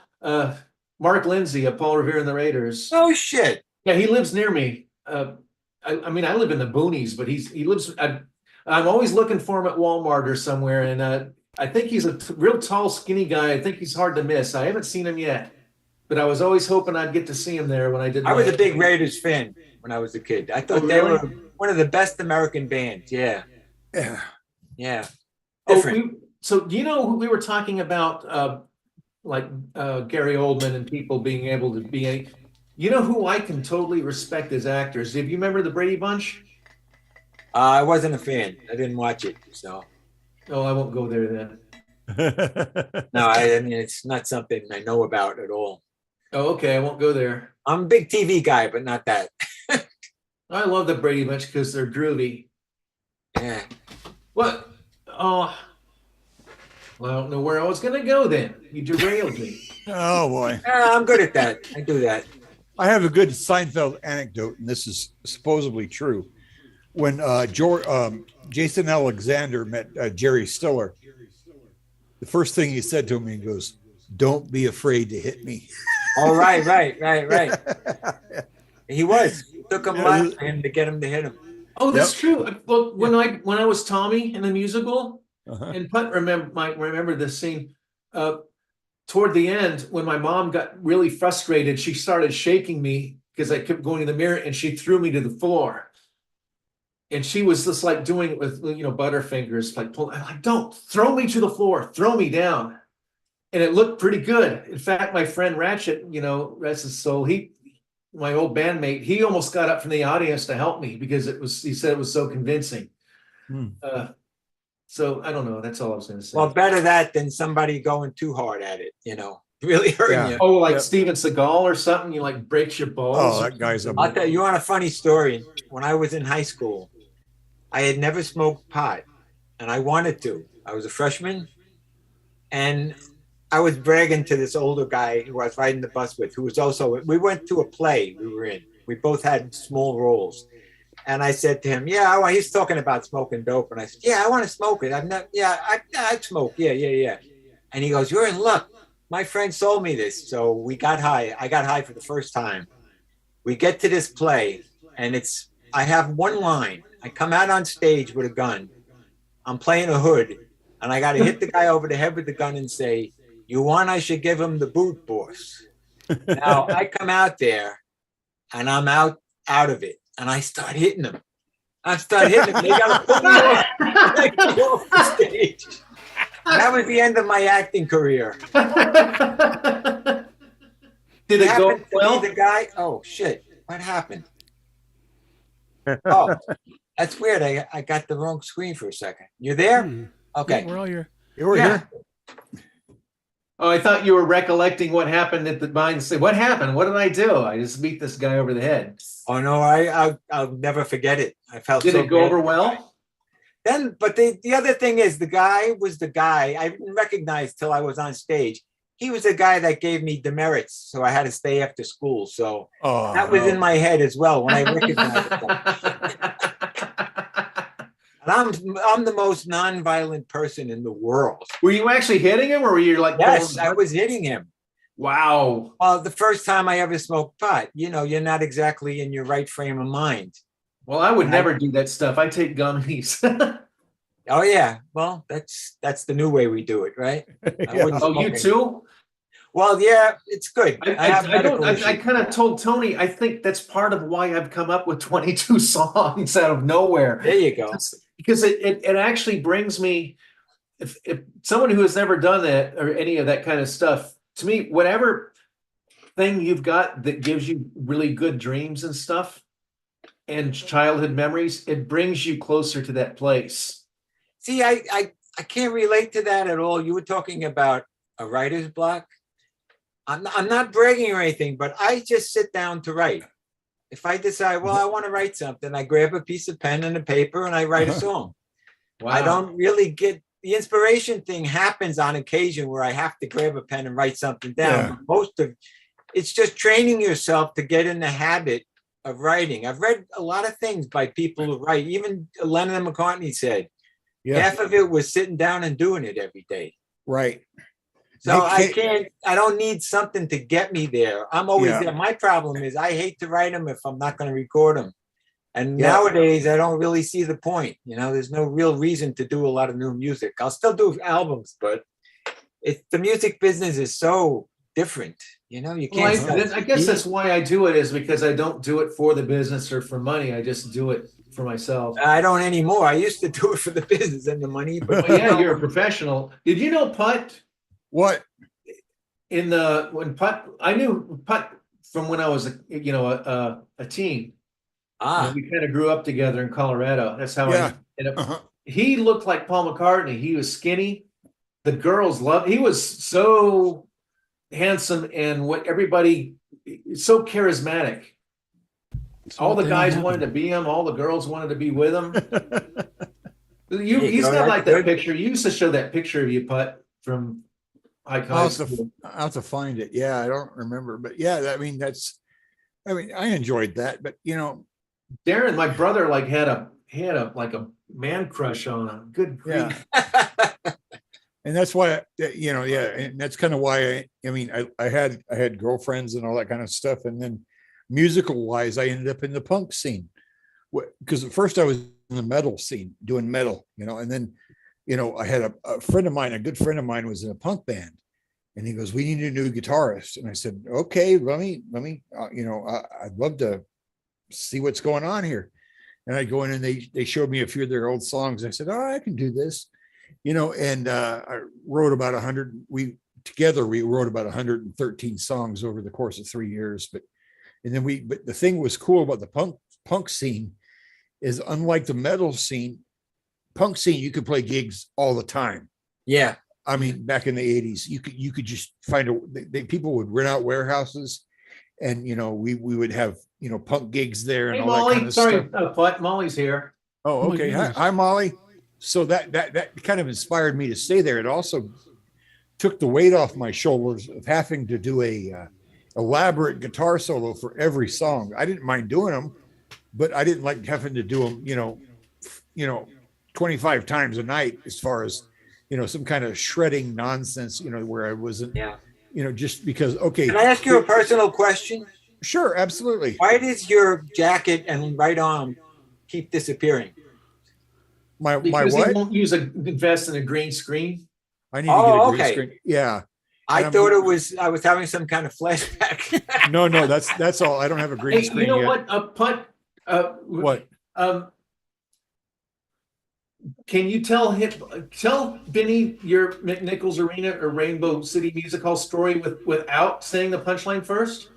Sure, I can say that. Okay. There was one time, one of me and my buddies, a punk buddy. In fact, I didn't even know him at the time. This is one of the things. I met him, but like a couple of years later, we met again and became really good friends. So he and I were hanging outside this place in Denver called the Rainbow Music Hall. And he called himself at the time, typical punk kind of stuff. And I was just there We showed up early to the show to get good tickets. Well, a bus pulls up and people pile out of the bus and they're kind of walking around the venue. It's not a very big venue. And they're like, we can't get in, or we can't get in. And long story short, this band was U2. It was. Damn it! I didn't mean for you to just jump to the punchline before you even. Well, I'm not done. Putt said that he was helping these guys trying to find their way in and go into the doors and the windows, and they were all going around there. And then it wasn't. Good grief! I just asked you not to say the punchline. Timmy, hush. Anyway, so You guys are like an old married couple. we are. You see the way he treats me? Yes. And I don't like your sisters either. Anyway, so Good now. yeah, they got off and they're wandering around. Molly gave me this. And we're helping them. We're helping them get in the venue, and we're walking around with both. That was the part you were supposed to say first. Stop it, Timmy. But it was U2. We got a storyboard, Putt stories now. No. Stop it. And then we do that. So yeah, we finally get him in. We find the guy who is promoting the show, a guy named Tom Headbanger, and my buddy, my soon-to-be buddy, Mark. His name is Mark too. Says, Headbanger, let them in. They're here. And he lets them in. And so that was U2 getting let in. And then right after them was Echo and the Bunnymen. So that was the night You're supposed to say it like the first time you said it, I thought it was so cool because the punchline at the very end, it was you too. I'm like, oh shit, really? That's pretty cool. I don't like them, but that's a cool story. Well, okay. You said it in the middle of the story. Oh, you need Never ask you to do that anecdote ever again. Hush, I'm gonna get you some Xanax. But anyway, that's what happened. It was pretty cool. We met him as we were hanging around with him for a while, walking around. It was nice to meet you. They were pretty cool back then. I'll be right back. Echo and the Bunnymen were pretty cool. They were just nice guys, and we got them into the venue. I mean, not that we had to. I mean, they eventually would have left the doors open, but my buddy and I, rattled the doors, and we happened to know the guy that was promoting the show, so we let him in. So that was my claim to fame right back then when I was a kid, that we got to see him. And at the time, U2 was doing, I would say, their cooler stuff like Gloria and stuff like that, and some of their older things. And they didn't, it wasn't I guess I wouldn't say it was the U2. We knew that they were more in the punk scene than like them and Echo and the Bunnymen than the pop scene is the best I can describe it, Vinny. So Yeah. that was pretty cool. That was nice to, meet them. And they were nice guys, and I didn't have any problem with them. I didn't have much.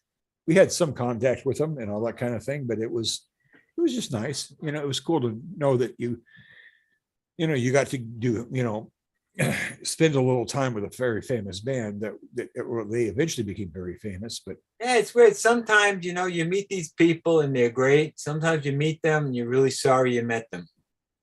I've had that happen with several people. Where it's like, I can't absolutely, believe it. And I've been surprised the other way, though, where someone was really wonderful. I'll tell you a story. Once during a blizzard, I got a session and I was really stupid to take it, but I had to play accordion and several guitars. So I leave the house with these guitars on my back and the accordion, which is heavy. And I make it to the session, but coming out of the session, I couldn't get a cab. I could not get home. And I'm out there in the snow with the accordion and all. And a car service pulls up to me. And who's in the car? Julia Haggerty, the actress. oh yeah, And she said, "Do you want to share a cab with me? You going uptown?" I said, "Yeah." And I got in the thing and we're driving really slow because of the snow. And she started telling me all these great showbiz stories. It was amazing. cool. She was like the nicest person in the world, except we had both worked with somebody. It's funny. And we both compared notes and we both agreed he was an asshole. But What he had did his worked name with rhyme Tony. with? Huh? What did his name rhyme with? You wouldn't know it. Okay. More of a New York presence and early television. Did Well, his- he's dead, Did so- the name rhyme with Boko Lono? Oh no, I met Yoko. No, that's different. Yoko is just fucking out there. I met her like a year after he died. We went in to meet with her. She wanted to take a band out on the road with her, and she was crushed. She just had that face of someone who's had a great loss, Yeah, and she just looked so like. Didn't you say she just like had all this food served and she just ate? Oh yeah, no, we didn't get a glass of water. Nothing. oh Wow. geez, Nothing. And then No, she we said didn't get that the gig. you didn't get the audition because it wasn't in the stars or something. Oh, numbers. The numbers were wrong. I had to bite my tongue when I heard that. I felt like saying we should have asked her what happened with John and the numbers. You Yeah. didn't do them that week. But no, it's always amazing people that are nice and people aren't. It's like regular people, actors, same thing. Some are nice, some suck. yeah, exactly. I'm an actor buff, though. I like acting. I'm a fan of that. I just find it's incredible to me. Acting is a lot of fun. I love doing it. Yeah, I don't know how they memorize lines. I don't understand that. that Oh, was well, I mean, I used to do all the plays. I mean, I played Sir Lance in Camelot and Tommy and all these other roles. I played Marley and Scrooge for 3 years in a row. And when I lost that gig, that was part of what made that 21 the worst year of my life. The cancer thing was just an encore. My year was already done by then. I'm just like, it was horrible There's year. never a shortage in life of terrible things that happen to you. There's always I know. an abundance.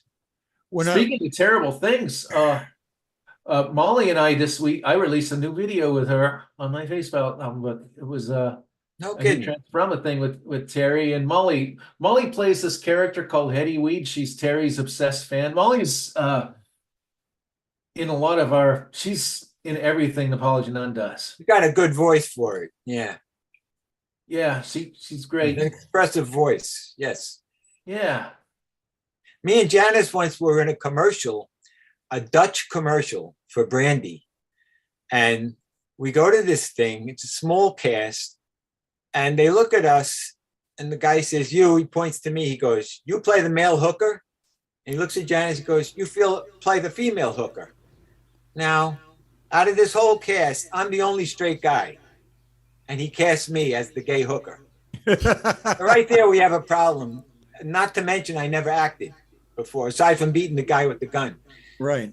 So we get up there and we start doing takes. And he's going, cut. You got to have your hand out. You're not gay enough. I said, "Well, I'm not gay." one of these gentlemen would be glad to do it. He goes, no, I want you for this part. And it's hysterical. And we did it. And we never saw it, never heard anything about it. Then two good friends of mine, one of my best friends, they were in a movie theater in Amsterdam. And they see this commercial and they get up and go, it's Janice and Vinnie, it's Janice and Vinnie. And we finally got a copy of it. I was pretty bad. Janice was good. She can act. I don't Did think you I have to can. go to That's good. Holland to do it? No. It was on the Upper West Side. Oh, It okay. was a real cool. budget thing. But it was Hey, hysterical. did you ever meet Pepe Castro? No, I know of his name, though. I know of him. He was Blues Magoo's, and he Yeah. played. He was in the original. Played a lead role in the original Hair musical. But I met him at Deb's party, and he ended up playing Rudy McGrew in the Last Page of Summer film. Oh, wow. We were actually going to do a big project together, and I didn't end up doing it, and it was my decision. It's just Yeah. I won't get too far into that, but yeah, I'd love to create a movie. If I ever had mad money to just throw Oh, away, I would love I to do hear a bad horror film. I That's told like you. a dream Oh, of that's yes. That I hear you, Tony. I hear you. That it works out to be a bad actor. Vinny. Yes, Doesn't matter. I'd love Italian. that. I'd love that. Well, listen, I got to spend some time with my wife. She works and I don't see her that often. So I wanted to give you guys a little time, but I have to go spend some time with her. Absolutely, sir. So nice well, to talk thanks for to hanging everyone. out. Come Nice on in talk to you. anytime, Vinny. You're a lot more entertaining than the rest of these fucks. Oh, yeah. That's kind of sad. Don't say that about us. Hey, I'm Vinny. one of the most boring people you'll ever meet, and I'm more entertaining. No.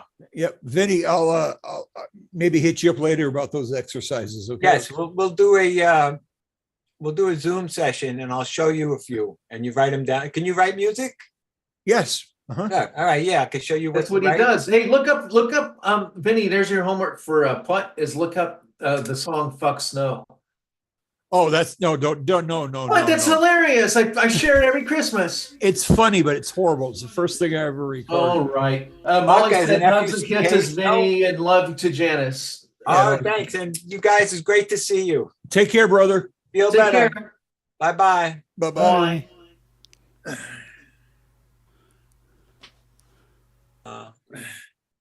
There we are. Thought we'd never get rid of her. If you're watching this, Vinny, we say that to every guest who leaves. Yeah. Uh, I actually didn't say it this time. Excuse me. you all right? Well, now Yeah. Molly's gonna have to come in and take his place. Yeah, Molly, come on in. Yeah. Jump into the pool. You got the link. You got the link right there in your thing. Yeah, Molly's like, Uh, stay out. we- Yeah, see, Gottschalk isn't with us, so we'll be on our best behavior. Yeah.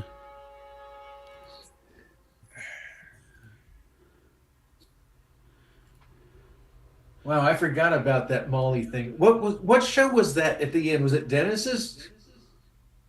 And stay out. I don't know what you're talking about. Might have been. Was it Dennis Holsey? Somebody had a show, radio show, and at the end of it was the last thing on the show. That's right. Yeah. She did that. Yeah. For It had to have been Dennis. I don't know who else I would have listened to. yeah, it was. It was. She It said, was. "Yeah, that was Dennis." Molly said she doesn't have We were it. just talking with Molly. We were talking about our friend Deb at the beginning of the show for a while. We were kind of doing a tribute to Deb. Molly said she doesn't have a camera right now. You don't need a. Do I need? I don't have a camera either. Well, I do, but I'm not use. You can just use a still image. We've had lots of people just use still images on our show. You can use a black square. I once knew a black square. Never mind. I don't want to go in. He unfriended both Tony and I. Dude, it'll take my laptop an hour to fire. Well, fine. We'll just hang in here with us then. We had Steve Jarrett used to do it on his phone. Not do it like that, but he would call us on his phone. Yeah, I was kind of surprised. You think he would have made time to. So do you know why he unfriended me and Tony Molly? Do you know the inside scoop? Because we're a little be whatever because we can't figure it out. I hadn't talked to him since Vegas, pretty much.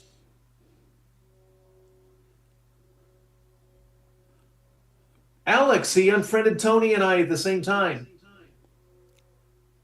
Have no idea why. It's like I haven't even talked to him for years. Yeah, Alex, Poppermost. He unfriended us, and we have no idea. I even sent him a new friend request, and he never accepted. I'm like, what did we do? Tony and I both. What?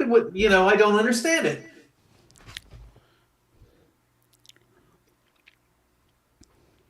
It's not really laundry. We're just. It's not laundry if he unfriends us. You know, I don't know. If he gave us a private conversation, you know, that would be laundry. Would it? Well, I thought that too. His account went wonky, but wouldn't he accept our friend requests when we tried? I don't know. Never mind. It's not like we were all kissy lips and stuff. Kissy lips. Oh gosh. Okay. He made me walk around Las Vegas for 3.5 hours. Ooh, boss naked. But I've already got it. No, not naked.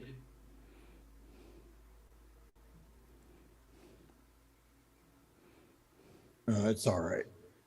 It's all right. What are you doing, Putt? Nothing. I'm singing a song. Oh, don't do that. It's all right. It's all right. Ooh. I think it's a U2 song, which embarrasses me. Really? Yeah. Now, when did YouTube cover Gloria? Or were you conflating 5 different things? No, YouTube has their own song called Gloria. Yeah, it's not the same Oh, one okay. from the No, it's not. It's Paul not. Revere and the it's not- Wonky Wax no, or whatever from the It's not like Van Morrison. Gloria. It's actually, I think, a better song. But Oh, that's my favorite U2 song, Gloria. yeah. And they had an awesome video for it too. Gloria. Yeah. Uh-huh. You have to put on the Internet red City. light. No, Yep. at least that raga stuff. Yep. It's a good song. To me, the Police were always a joke band. The Police. I never did get it. The Police. Well, I don't know.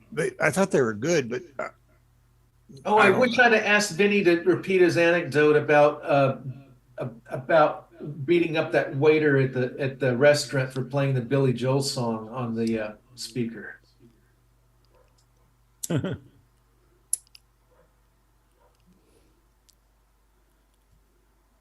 well, I don't like Billy Joel at all. I bought his greatest hits back in the 80s. It was okay. I listened to it for a couple days, and that was about it. I just thought he was a huge fake. You know. I don't know. Well, I've seen him in interviews. He was pretty funny, but Well, he was. He says, you know, I love you just the way you are. And then 2 weeks later, he's dumps that one and marries what's her name thing. oh, I hate that song about she's always a woman, and I hate that. I think he was some nerdy white kid who sat in his his room and did homework, and then he tried to come out in front that he was some kind of New York, made not necessarily made guy, but some kind of New York That's gangster. like Simon and Garfunkel act like they're from New York. But Tony, that 59 Chevy, does it have wheels? It's like a hover car. What's the deal with that? It's just a shadow. All right. You can see the one. Actually, looks like that one tire is up in the air, like maybe it bounced over something. Oh, I see the tire. Yeah, I'm just looking at the end toward us. It just looks like it doesn't have any wheels. Like it's just a straight hover car thing. That'd be kind of cool to have. It's a land. Especially if It's a hover land above the speed, traffic. What? Go ahead, but land speeder from Star Wars. Oh yeah, that'll be. that's what I couldn't understand about Star Wars is Luke, basically his surrogate mom and dad, he finds them burnt to a crisp, and all he can do is like, look pensive, Well, and then yeah. he's in his T-bird winding around with his hair blowing in the wind. And he took Obi-Wan, he knew Obi-Wan for an hour, and when Obi-Wan flew feet, he took it like 40 times as hard that he did his own mom and dad. Yeah. Well, what his mom is dad was just the dumb uncle. I said surrogate. That's okay. They filled all that in some of the. Now, none of the other Recent movies movies. even count. Star No. Wars is the only Star Wars movie, and that will only be the only Star Wars movie to me. Right. That's fine. I loved the Obi-Wan series, and because it was about Obi-Wan saving a baby princess, not baby, but a young 9 or 10-year-old Princess Leia from Oh, the people. little the baby Yoda, the green little puppet Yoda. No, he wasn't in that. That was a different one. This was baby young Princess Leia, maybe 9 or 10 years old, and he saved her. Oh, that's just dirty. That's awful. No, it's not dirty. He saved her He from had an some people. affair with her? No, he saved her from And bad I guys. used to like Ben Kenobi, and I can't believe that No, they did not do that. horrible. Will you relax? Well, you ought to see the movie The Professional.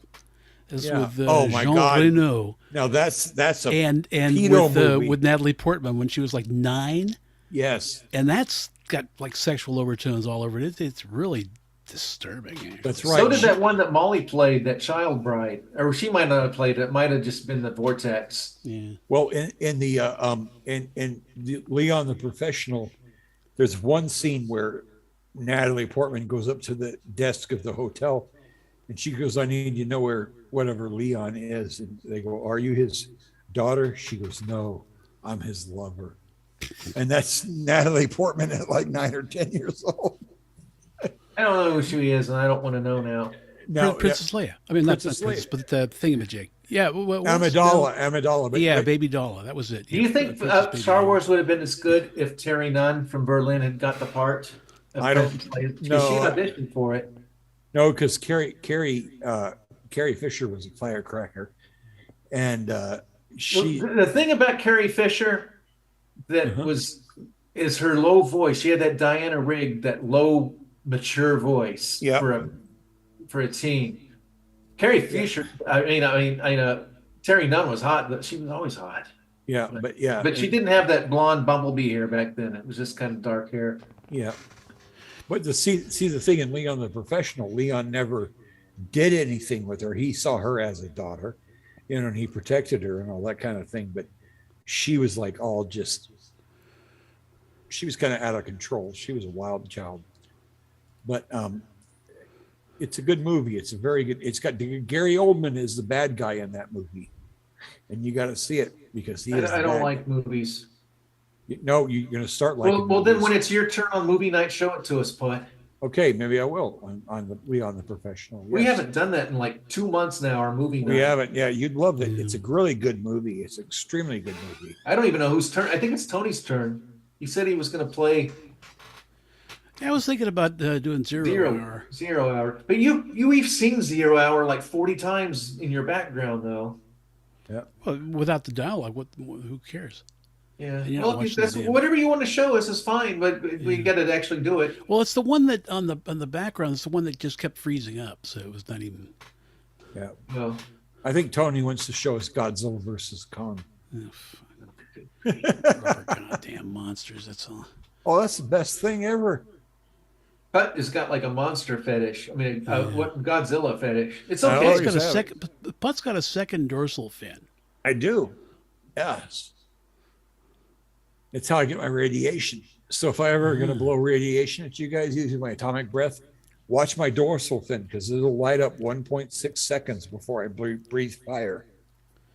Did you ever see the Transformer where Tracy Trell became a shark? No. It was cute.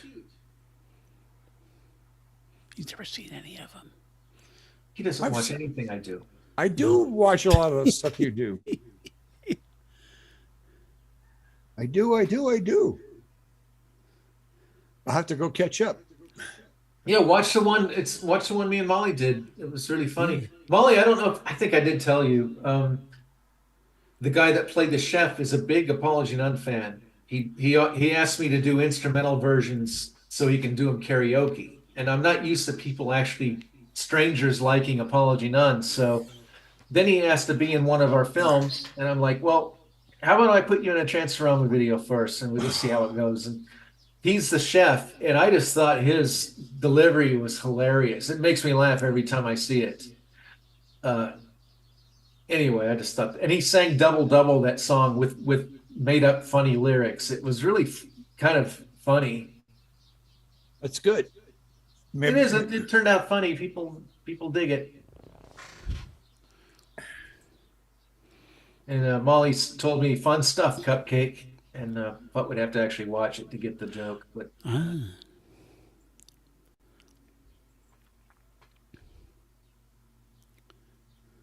no, I wanted to ask Molly what's going on in her world, but she's not gonna. She's too good to to hang with. Yeah. What do you do? Well, now that Vinny's not here and I can not worried about embarrassing myself, I'll get a refill. Ah. Okay. I wanted to take it easy. I didn't want to like make a clown out of myself with Vinny here. Yeah. So instead of the usual slurring, fucking drunken goofiness that we have. We're not talking about Putt. I don't Hey, slur and stuff. I just start talking like what Gracie used to say. I was a babbling brook when I got too much liquor. I just didn't never stopped. It's Yeah. true. celebrate my My life. problem is I'll say the same stories over and over again, which is kind of We what do we that do anyway. but even worse. Yeah, Yeah. celebrate my life choice. Ah, there you go. Yeah. Oh, that thing with you wanting to put on the squirrel costume and stuff. Mm-hmm. Furries. Did you hear these furries are becoming a problem now in like grade schools?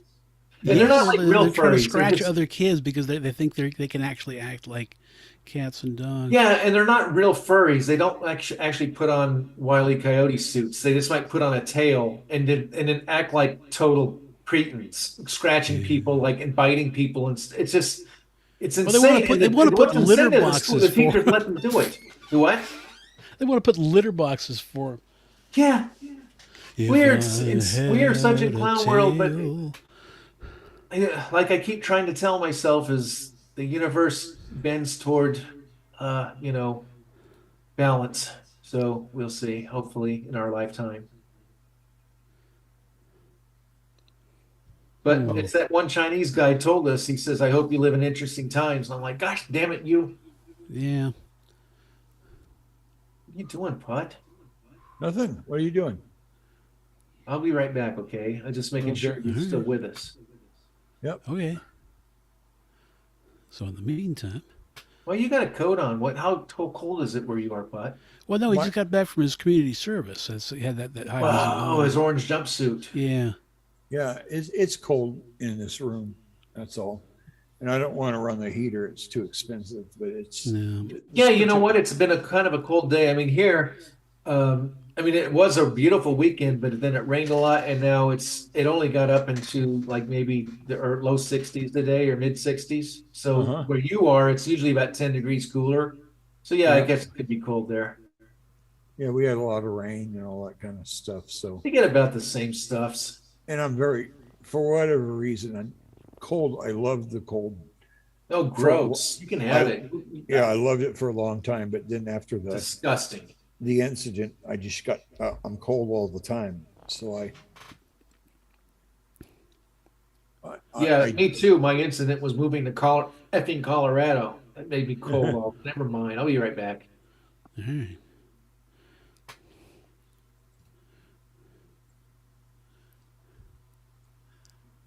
is it cold there, Tony? Yeah, it's down like 67 today. We had a Okay. couple of warm days in the 80s, and that's cool.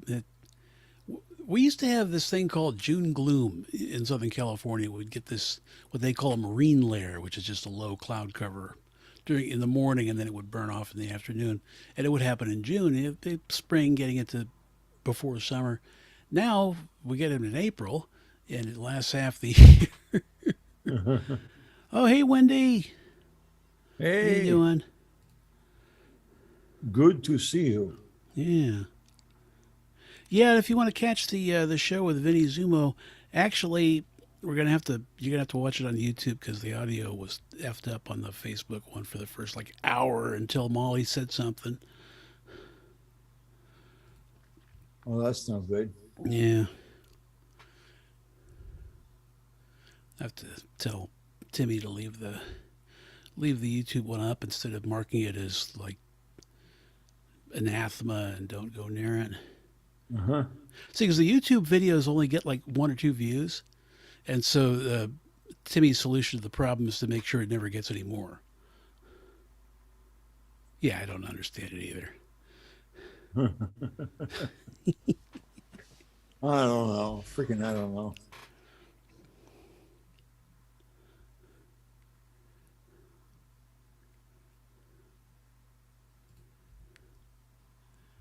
So that's good old downtown Los Angeles City Hall. I was there last year doing jury duty.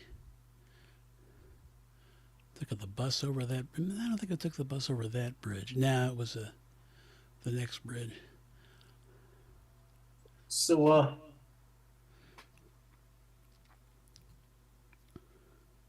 so when I was at that car show Saturday, the 1st one where we cruise, um, we park at this diner, and so I'm kind of sitting there by the car, and this old lady comes up. She goes, "Is that your Mustang?" And I'm like, "Yeah." And she gets on her phone and starts showing me like she's known me forever. She just starts showing me this something about this new Super Snake Shelby Mustang Oh, that's out, and she starts trying to scroll. Oh, it was here before, and she starts trying to show me all of its horsepower and all of this other stuff. And I'm like, I don't care, but I didn't want to hurt her feelings, so I'm just kind of, humoring her and then kind of going along with it. And this must go on. I mean, it seemed like 10 minutes. It probably wasn't like that, but it just went on, and she's showing me all this stuff in this article about this new high performance car and all this stuff. And then she's like, I bet you maybe you could ask them to trade your car for it. And I'm like, no, kind of like what I got, thanks. And I never saw her again. And I'm just like, where the hell did that come from? Hi, Winnie Renshaw. When you What's Wendy going to look at on YouTube? I don't know. I'm sorry, I was away. I was getting a refill. Oh, the this show. Yeah, you got to leave it up on YouTube because the audio was, for some reason, the Zoom audio wasn't coming through on the OBS. All right, I'll leave it up for a week. How's that? Oh, it's got Vinny. It's okay. I'll leave it up then Yeah. since it's got a guest. We did all right. Vinny is good because he's like the only one of anybody that doesn't multitask. He was actually, with us. Yeah. Oh, it was a fun dang show. And it wasn't all about music either. I was always kind of worried about, like, what am I I'm not going to be able to, because I don't really play or do anything else. Vinny's fun. I hope we can get him back soon. He's always a good guest. Oh, yeah. And I do love the music. Well, not particular music theories. I just love rock and roll stories like we talked about. But yeah, let me see. What else have I got written down? I write things down. Don't do that. Oh, did you see about John Mellencamp? What about him? He was been in the news because he's doing a show, if you want to call it that, and he starts going in on religious people and starts doing his, kind of these lefty politics stuff. And somebody in the audience said, "Sing your song." And he got his panties in such a bunch. He just went, maybe he told his entourage, we should find this guy after this. And he says, "Tell you what, since you're going to say that, I'm going to take 10 songs off my show." Wait a minute, And he who starts to do Jack and Diane for about 10 seconds. He's like, "That's it, I'm off." What And he just leaves. what a butthole. Oh yeah, it's gone viral. I hope his career, I don't wish ill on anybody, but I hope his career's over and that never mind. I don't hope anything, but I just can't, I hope that every John Mellencamp fan sees it, is all I say. Yeah. But I always knew it. I always knew he was a douchebag, I've known it for 30 years. Well, he changes his stage name every 5 minutes, so it's kind of. Well, yeah, that was part of it, but I knew it since the 80s that the guy was a fake poser, acting like he's this working man. Springsteen, same thing, act like they're this blue collar bullshit. They live in the richest area. I met a guy at the car show that was from New Jersey, and he still kind of lives in New Jersey, and this older guy. And we had a long conversation that he's like, yeah, Springsteen, he lives in like the nicest area of the whole state. It's like really posh. So, he didn't go this far, but, he's like, he's like blue collar New Jersey working man bullshit. Wendy Renshaw saw the video. He had a temper tantrum. It was like a baby. It was like, what? I'm like a baby. Yeah. Oh yeah. Yeah. Right. I've done the same thing, with my audience. You piss me off, and I'll tell you I'm not going to play the whole song. Yeah. Suck my ass and all that kind of thing. Yeah. So I told you last week. I told you last week about that render that took 80 Oh, right. hours. Yeah. I started one frame render where Terry's going to do the balance beam on the bridge. Uh-huh. I'm just doing the background, not Terry. I'll figure out Terry. I'm just doing the background with the cars. I started that render before the show started. It is still a blocky mess.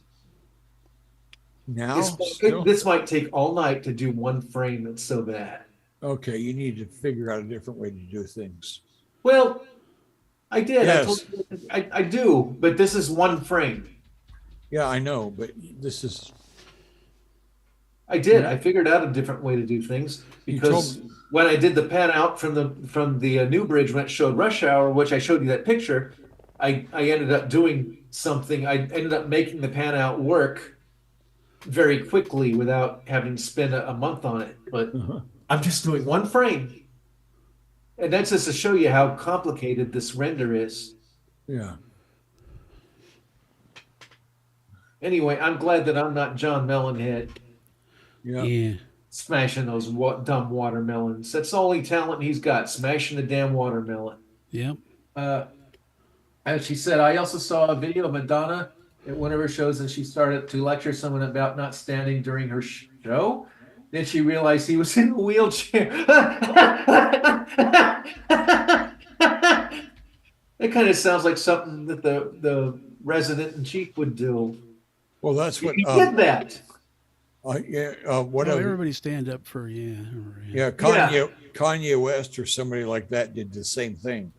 They got very mad that somebody wouldn't stand up, and then they find out they're in a wheelchair.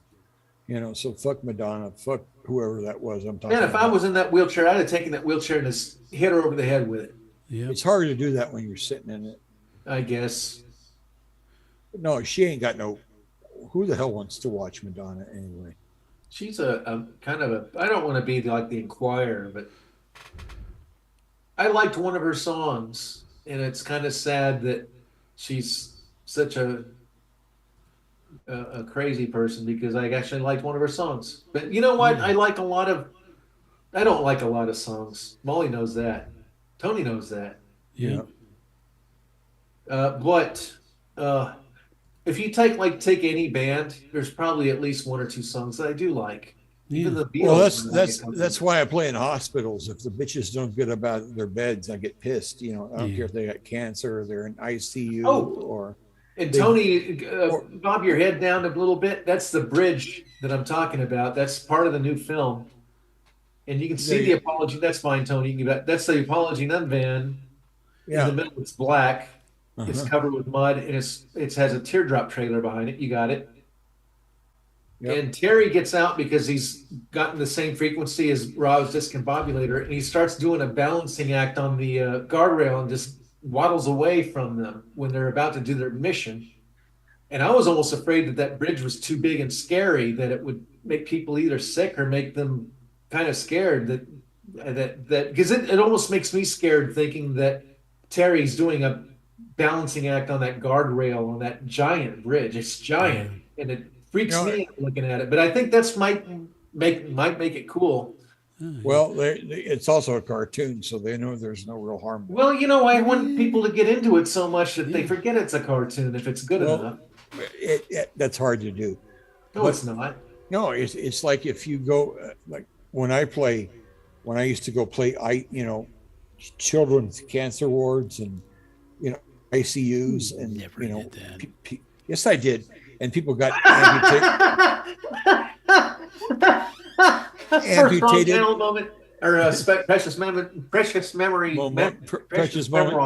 Yeah, if say W amputees like war veterans, and they didn't get up and like dance around for my shit, I'd be livid. I'd start breaking everything. Freaking IV bottles and all that. I was just like, I can't take this. Y'all need to stand up and recognize. And that was. it was a hard, they were hard gigs because I got kicked out of a lot of hospitals, and you know, and if they really pissed me off, I'd go around and tell the cancer kids, you know, there ain't no Santa Claus, you know. Well, at least you're not like Jerry Lewis, who just at the end of the whole thing says, "You'll never walk again." Yeah, But exactly. it had a pretty melody. I wish he'd have, used more proper lyrics to it. Uh-huh. You'll never walk again. Well, you don't want soft ass people laying around in America. You want some hardcore, you hoorah, I just think that you were, by calling that the cancer culture tour, I thought was in bad taste, but Yeah. Well, that's your opinion, isn't it? I think guess. I had a lot of cancer patients get up and get motivated to be, good soldiers for the United States and for me, for fans. You know, what else are you gonna do? Best thing you can do. I was a strong motivator. I will motivate you. Would That's you what, rather that's be a what Luke strong Skywalker said motivator? when he got that first droid and it like smoke started coming out of it. Yeah, This one's got a bad motivator. yeah, Is that R5D4? yeah. That's his Yeah, name. the fucked up one that they didn't want, so they got R2D2 instead. The red one is Uncle Yeah. Owen called him. Yep. I remember when I was a kid, kind of when they came out with the action figure, and they're like, and All right, Molly, we'll see you R4D4, over and I'm like, there, you and just made hopefully that you up. can join us next time because we need. It's pretty obvious that we need guests on this show because just by ourselves, it's just a complete disaster. Yeah, we'd No. love to have you on here. No, it's okay. Well, Wendy can get on here sometime. Yeah. Wendy's got a lot. Ratchet just probably had a million of them. Anecdotes. Well, we've got an hour left, and we got to figure out what to do. Well, you got me, so I'm, hey. Yeah, I know. Well, you've been a catastrophe so far. I know. By catastrophe, if you mean a sterling success, then yes, Or as my I mom agree. used to say, catastrophe. Catastrophe.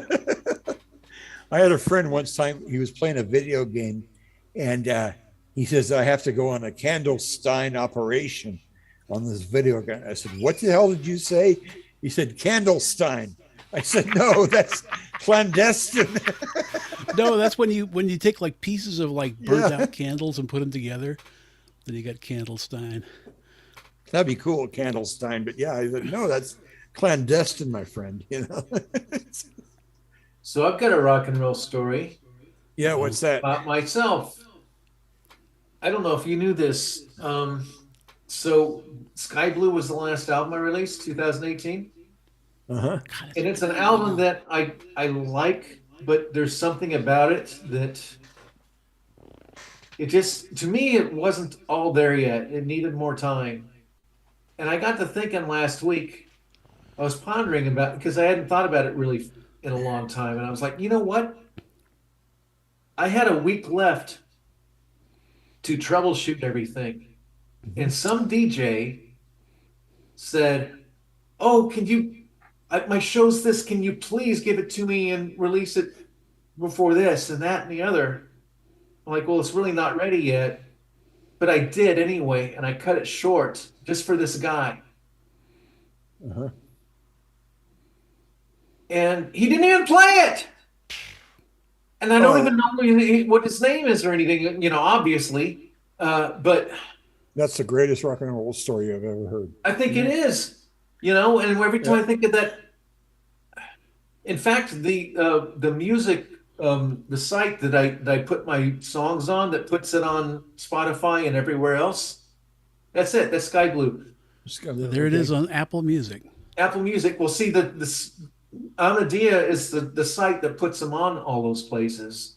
And I gave them Sky Blue. I submitted it. And then I started listening to it again. I'm like, oh shit, there's this artifact right before this song starts. And then this song does this. I'm still finding huge mistakes. And I said, guys, I hope this isn't any trouble. I asked them, I said, could you let me resubmit a couple of these songs? Because I just realized there's some fatal errors on it. And they're like, yeah, go ahead.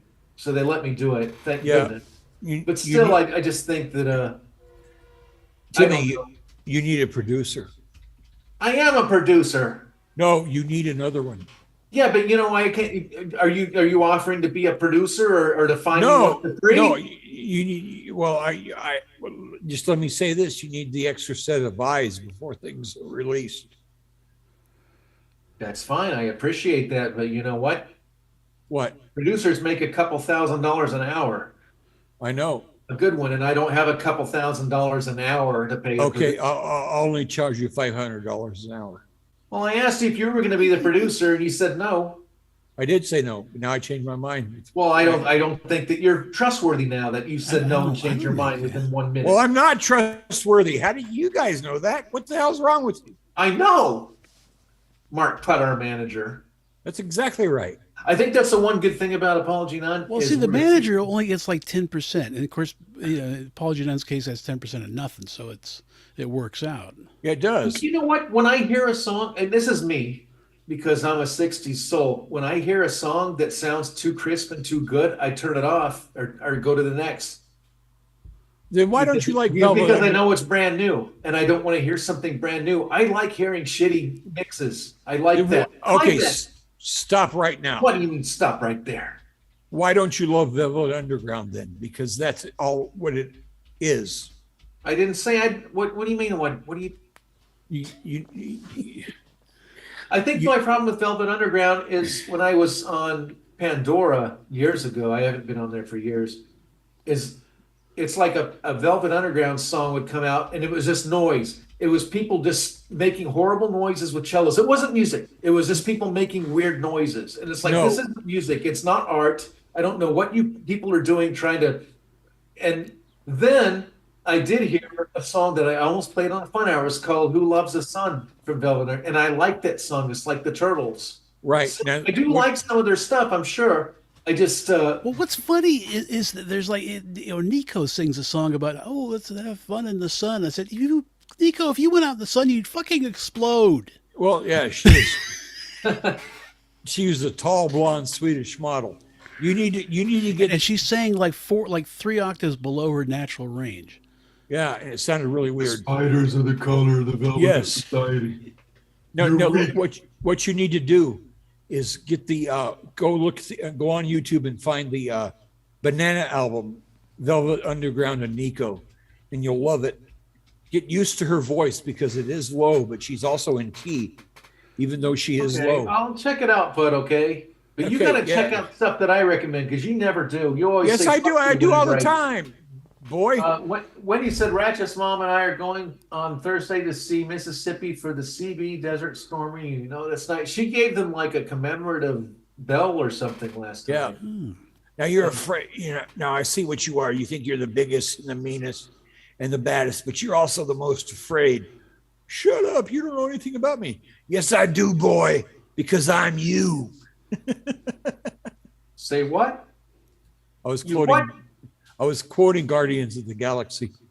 Ah. Oh gosh, Yeah. I saw that once years ago. A friend showed me. That's the only way I see movies is if friends show me because I don't watch them on my own. The Guardians of the Galaxy movies are beyond anything else Marvel has done.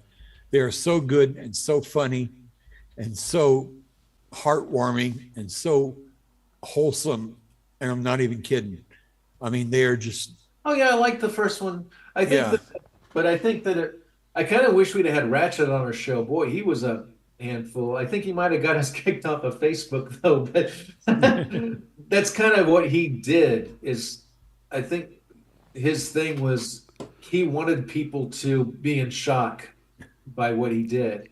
Well, yeah, shock's one thing, but you got. But it was good. That's kind of what we loved about him, and that was pretty much kind of what made him Ratchet was doing things that were unpredictable and that would have us talking about it 20 years later. Like I told you about when he got Big John kicked off of his internet folk guitar group before Facebook and all that. We were at John's practice house, and John's like, "Look at this! I've got this group, and I can hook up the microphone, and we play guitar and sing to each other. Like that's pretty neat." And Ratchet, hey, let me try it. Okay. he starts singing this song he made up. It's like, my balls are white, my balls are white, and he starts singing this real lewd song. And these guys in this chat are just like, that was very lewd. They got really angry and they were like, don't ever, and John's like, you embarrassed me. And the Ratchet's like, I'm sorry, just give me one more chance. He's like, okay. And then he starts saying, my penis pisses pee sometimes. Oh, and they kick John off the group. And John just loved being part of that. And Ratchet got him kicked off the group in like 10 minutes. Just when he said instead of catastrophe, he would say cat ass trophy. At ass trophy. Well, he's the one that called Popeyes Pope Yes. And album covers this album. Never mind. That was a bad joke. Yeah. From Saturday Night Live, and I didn't do it right. Yeah. No, I don't think anything Saturday Night Live did was done right anyway. So, Well, sometimes they did once in a while, but it's rare now. They used to just knock it out of the park, 20 years ago, but or even Phil more. Hartman, I think, was the last one that I really liked on that. Yeah, show. Phil Hartman was great, and it was a big loss when Phil Hartman's wife killed him. Phil Hartman was also one of the best parts of The Simpsons. Yeah. Roy McClure. But I liked SNL when I watched it with Gracie in about 2007, that era. Uh-huh. I thought it was good. That's when I had Bill Hader and all. I thought some of the stuff they did was hilarious. Well, Bill Hader is a And genius. I told you we saw when it changed. Yep. Because Bill they Hader used to have, what was it, McCain and Obama, they would have people imitating them, and they had Obama with the big ears sticking out. Yep. And they were funny, and they made fun of them evenly. And then one day, he didn't have the funny ears anymore, and No. it was no longer two-sided. And the whole show changed that week, and the show was never the same. Something happened, and it was never funny anymore. Yep. And we quit watching it. It just became this political thing, and it's never stopped. It's been a political thing since 2008 or 2000, somewhere around there. It's never changed. But They're making fun of Joe but it was Biden good. now, but What? they're making fun of Joe Biden now, but that's irrelevant. The point is Bill Hader is a genius. He Not can. familiar. What's that? Not familiar with it. Oh God, he used to do this character named Stefan on SNL. He also did the miniseries Barry on HBO, where he's just We just don't follow. I did like him on SNL. Tony, I think you would have liked some of the stuff they did before they went political. Even with some of these people you didn't know, they were good. Yep. They, Well, Bill Hader did a series called Barry, where Barry was a former Marine sniper who became a hitman, and this was kind of a serious tone. It did have a lot of funny parts in it. Actually, a hell of a lot of funny parts in it. Well, Bill Hader was well regarded as this assassin, and people were trying to hire him and all that kind of stuff. Not only is it intense like Breaking Bad, but you also got some just incredibly off the hook humor where there's a guy that is his enemy called NoHo Hank, and NoHo Hank is this bald guy with no eyebrows, and he comes to Barry one time and he goes, "Can you train my guys because they all suck?" And one of his men has been shot and is sitting on the rooftop, and the guy says, "If we suck, you are the king of Suckballs Mountain." And he goes like, "Oh, shut up," kind of thing. Hey, gotcha. I think some of that stuff you kind of just see it happen to get. It's it's funny. You should laugh when I tell it because it's just as funny.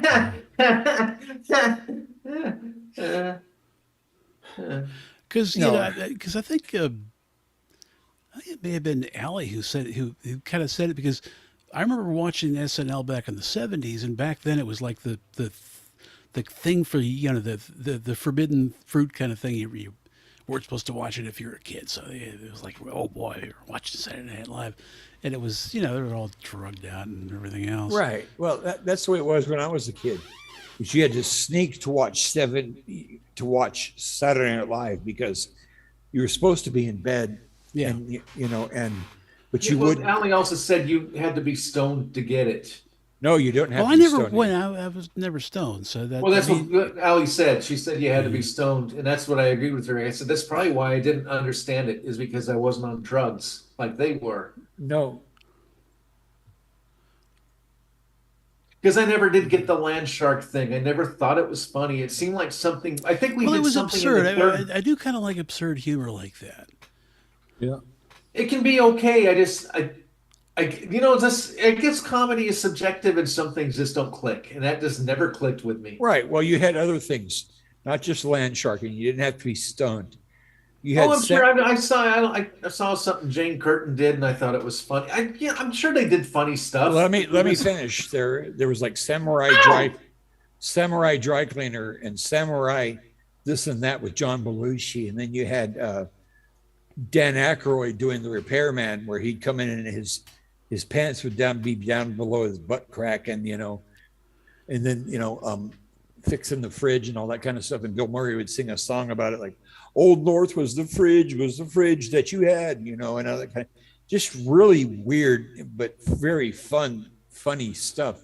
And I remember as a kid, we'd go back to school the next Monday, and whoever got to see Saturday Night Live would recite all the skits to us, and we just laugh our asses off, because that's how you did it when you were a kid in the 70s. Yeah. Not everybody got to see the movie, so if somebody saw Aliens, then everybody gathered around them or Alien gathered around them at recess, and they'd tell the whole fucking movie. I don't know how we Yeah, remembered but that's when you make things up, and then the alien laid this egg, yeah, grew these hands and legs, and the egg started bobbing around, making it started like singing this song.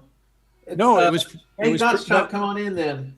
No, it wasn't. It wasn't like that. It was just like people could accurately tell you a movie. You know what I mean? Or like Jaws or whatever, or The Exorcist. I remember The Exorcist was a big deal when we were kids, because everybody was vomiting and walking out of the movie. But we had some kid who got lucky enough to see The Exorcist, and he'd come and tell us all about it. So we had a whole freaking, Man, all I got to see was Exorcist to the oldies. Exorcist to the old, yeah. He said God's talking something about the church lady and all that. I think the CIA made them do the church lady, honestly, to like basically just kind of what do you call this? Shoot down any Christian for any kind of argument they had. They would bring up that damn church lady. Was it Satan? That they would? I really think it was political. No, it wasn't political. I really do think so. Why do you always got to say no? It wasn't, but No. anything anybody says it. Oh no, it's not. It's like, come on.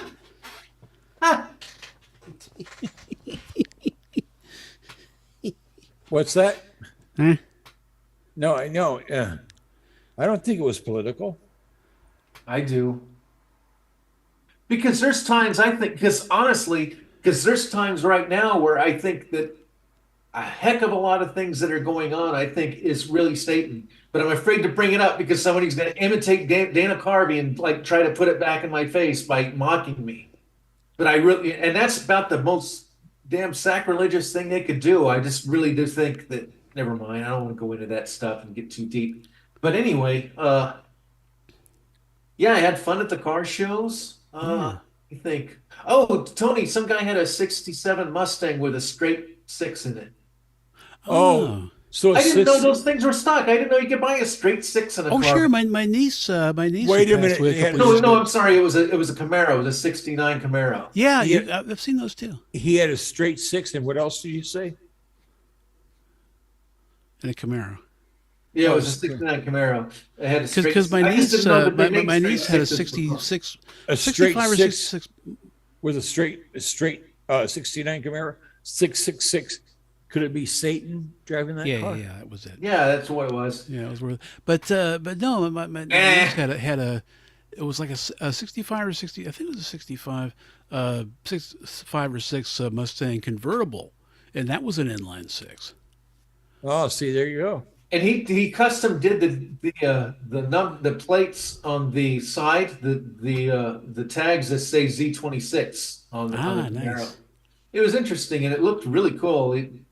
But he said he's had it for like 30 years, driven it all around the country with this straight six. And I didn't know they existed in anything after 1949. I didn't know that they still made that kind of. He's like, oh Oh, yeah. you could get that Chevy Six in anything. I mean, even the big old Capri, well, or big old Impala.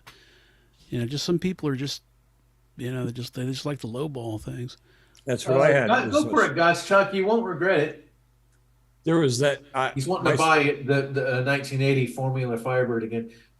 Just do it. You'll have fun with it. And if you don't like it, then you can, well, I could say you can just sell it, but it's kind of, I don't know. It might take a while to sell it. My 66 Camaro had, or Impala had the straight six. You had a 66 Impala? No, a 76. 76 Impala. Yeah. And it had a straight six in it. Yeah. I didn't know they made Impalas in 76. I thought they just went through Caprice. No. It was an Impala. Interesting. They were still big then. It was 77 that they downsized them. Yeah. 76 was the last big year. Yep.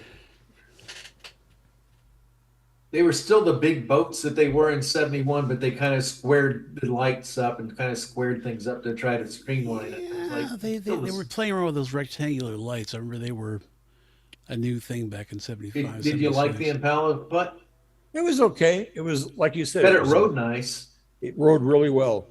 And but it was boxy looking, but I liked it. I mean, it was a big sedan. It was a nice, big. They were good cars. I no problem with them. Yeah, it was a big, comfortable sedan. I didn't have any problem with it. Other than I remember the GMs in those days, they had the separate frame and then the rubber donuts between the body and the frame, and then the suspension was all rubber. So they really had a great smooth ride. I mean, you were talking about your mom's Coupe Devil. That you like missed 3 exits because you almost like you were just kind of in this sort of Art Garfunkel state singing. Yeah, and I remember my Michelle. You remember Michelle, Darren's wife? I do. Yes, of course. She had this 91 electric blue Pontiac Grand Prix. Beautiful car, and we drove it to Missouri, and it was a neat car. Loved driving it. It was a neat ride. And when we got back from that big long trip, we went to Darren's house, and then I got back into my 71 big green Ford Galaxy and drove it home. And it was just like, whoa. It was just like sitting on this comfortable couch in the ride. It's like, wow, this is such a different car. It's such a nice ride. And I didn't realize it until driving, thousands of miles in this newer, smaller car, that how nice a cushy ride that old Galaxy had. Wow, it was nice. Tony and I were talking before you got on here, Bud, I was talking about how I got these glass fuses in the Mustang and how they're a pain in the ass to change and how this kind of primitive the car is. And Tony's like, I don't remember having that with my Mopars. And I'm like, you know what? When I had my Galaxy, I don't remember having those kind of problems. It was such a cushy, but I think those big cars we had were a lot more refined and more expensive back in the days than the Mustangs. We kind of forget that the Mustang was sort of an entry level. Well, all my cars had glass fuses. I mean, I don't know what. Well, he's talking about the fuse box is like located on the passenger compartment, like above the pedals, and they're hard to get to. Yeah, my fuse panel is above the tow switch for the headlight dimmer. And it's like so far up the dashboard that it's like, oh, is this a box? No, it's way above this. What the fuck? It's like you got to almost take the seat out to get underneath it to get to the damn fuse panel.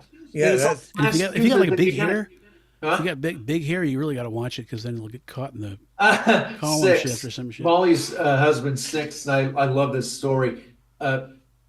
Boy, I miss him. He's one of his funniest stories is he had a Dodge Dart, and he was underneath the dash, and he had this big Ronald McDonald orange fro hairdo. You hearing this, Foot? I'm listening. And he got his hair, his orange fro. He got it caught in the steering column, the brake, where the gear shifter column. He got his hair stuck in it, and he was stuck there. I just think that was one of the funniest stories I've ever heard. Because he used to say he had a driver's license. The 1 year he got his driver's license and took the picture, and the picture, his red fro took up the entire frame of the picture for his It's driver's license hilarious. I picture. wish he just kept that where we can. Boy, I miss him. I feel bad because um, You know, he was only 59 when he passed, and I'm fucking 63. well, when he his kind of marriage broke up and stuff, he asked me if he could move in, and I'm like, yeah. I asked Gracie, can he move in with us? And he's like, sure. But the problem was, is he had an RV and there would have been nowhere to put it. We lived in an association neighborhood. You know, you couldn't even have Mhm. probably a pickup there. And we also he had a he had a mastiff dog, and so did we. And Yeah. mastiffs are jealous by nature; they don't get along. So those were kind of deal break. We didn't ever say no, but I just kind of said, man, you'd have to park that RV somewhere else. You know, you could stay with us, but you'd have to get that RV, and then we got a problem with the dog. Felt bad because I'd have loved to have at least met him. Did you meet him? So, yeah, you did because you Oh mentioned yeah, the house sat dog for him. before. I house sat for them and the dog, and the dog it took a little while because I think that I was the first person that dog ever met who's substantially bigger than he was, because that dog was 200 pounds. So Yeah, he didn't know what there's and a the first time picture. I house sat for him, that dog would not drink any water. And it's like, wouldn't drink and wouldn't go pee. And I thought, what the hell's wrong with this dog? And then he kind of warmed up to it, but I think he was just so wary of me. And then the second time I house sat for him, everything was fine. That's Uh-huh. how Lucy is. She's terrible with like babysitters. And she's so skittish and she's just so scared. Even when I go in the living room and she's on the couch, she acts like I'm going to kill her. She's like bobbing her head back and forth, like, you don't kill me. I'm like, have I ever killed you yet? No.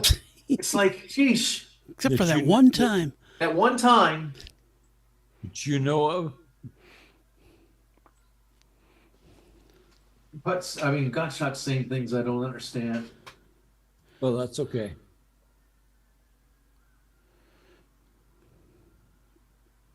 There are things beyond all of us. Well, no, start. You know why? Because on the Enterprise, they found out that solid state electronics and all that shit didn't work in warp space. So they had to Right. actually go back to separate caps and fucking resistors and all that shit. So when you see him, like Scotty's got the panel open in the bridge, and it's all this. It looks like a '60s fucking clock radio. It's because the other shit wouldn't work, in the warp field. Yep. So they all had to go back and do everything with capacitors, resistors, and all that other shit. Yep. That's why when you see in the first part of Strange New Worlds, Pike has them switch out all the shit. Yep. He got shot. He got shot. That picture behind Tony, that was the scene I'm working on right now. That's why you put it there. Yep, that's the Apollo N-band, the black one, because it's covered with mud. But this discombobulator basically matches the frequency with Terry, and he jumps out of the car and starts balancing on the guardrail of the bridge and just kind of walks off. And I kind of brought it up to the guys today because the bridge scares the hell out of me, even just looking at it. No, It's I get really you. I get you. imposing. You what? I understand. The funny thing is, I never used to have a big fear of heights until I got older. I don't know why. I don't. It's just an imposing structure to me. It's Yeah. and just thinking of Terry just balancing on it scares it. It makes my skin. It makes me jitter thinking of it. So Yeah. I think it'll work just because of that fact. Oh yeah. It gives me the chills thinking of him walking on the guardrail of that damn thing because even just panning out and looking at the picture kind of scares me. Now Gottschalk's cleaning up after Godzilla. But now the rendering is because of the water over there. Do you think is because making it? No, Take so because long? I've taken away it's the cars. Huh? The cars Because this they're want to shiny. reflect every dang thing. Because if I take the cars away and hide them, it'll render in less than a minute. Because like on TV, like for both the Green Hornet and the and Batman, they could not have the Black Beauty or the Batmobile be gloss black because it would reflect every damn thing, and black's the worst. Yeah, it's just something with the rendering says oh, well, this wheel is reflecting the building and the bridge and the sky and this and that, and I've got to spend. And I'm thinking, no, you don't have to, but it does, and it wants to reflect every hubcap, every little thing that's going on, and I think that's what does it. Yeah. Okay, then you need to not do that. Because there's two reasons. First of all, it's not realistic. When you're at a distance from something, you don't get all that lens flare and all that shininess. You don't see that at Well, all. tell my program that I'm not. I don't care if it. I don't care if the hubcaps can be just gray. In fact, if I'd have just made all the hubcaps gray instead of chrome, that might have helped. But you know what? It's okay. I'm just. I figured a way around it. I'm good to go. But it's the cars. That's it. Yeah, and that's the problem. So you fixed them. But yeah, I figured a way around it. But the thing is I've got a scene from like by the van looking down the sidewalk of that bridge, down the guardrail, and it's that one thing has been rendering the entire show. Two Yeah. or three render for one. So it's okay. I'll let it render as long as it needs to, but it's just that one scene, and I'll put Terry, I'll put him on different layers and make him work. Well, And that could work, but I mean, by the same, if it's about 2 cars away, you're not going to see the reflections. You're not going to get the highlights. yeah, but can you program that into my thing saying, hey, 2 cars away? Well, no, you figure it out. Gee, Well, thanks. I figured it out. Like I figured it out. I'm just gonna do one frame, and I'll make Terry do the work. Yeah. Instead of having him do his balancing act and recording everything, I'll just do this one still of the cars. When it's done rendering, I'll make Terry on different layers and make him do his own thing. It'll work. Okay. But like I said originally, that scene of the bridge, I had originally panned in really close to that Apology van and panned out to show the span of the bridge, but it would have taken a week to just do a few frames. It was so bad. So what I did is I just did the bridge right there that Tony's did. I left one lane blank, and the cars that are actually going, because rush hour is only one way generally. So Right. the cars that are moving quickly, I basically the cars are moving the other direction on there, but I hid the cars for that picture. And then for the rest of it, I programmed it not to render anything but the cars going the other direction. So basically, I just had like 60 frames of cars with nothing under them, just a transparency. And I overlaid those cars going the other direction, put a shadow map on them so they had a drop shadow. And that's it. And it worked. And I panned out from the van and made it work. It would look better if I had panned it out from the original. It would have been a little better, but it's okay. It's just like it's a 1 second. It's okay. I'm not going to render for a whole month one little scene because then that holds up everything else. It's wear and tear on my computer, and then Putt goes in and says, "Why didn't you do it this way?" That's right. What's That's- wrong with you, I saw something Marine? really cool looking on a car the other evening. The pinstriping down the side of the car was retro reflective and baby powder. Yeah. It wasn't very bright, but it was created really a cool Tron looking effect. You know what I don't like are these people that are making cars like a flat paint, like flat, like wine colored, and then they show every thumbprint and it's just like this is disgusting. No, Why would you- and they charge double. They charge thousands of dollars for those things. Even if it's from the factory.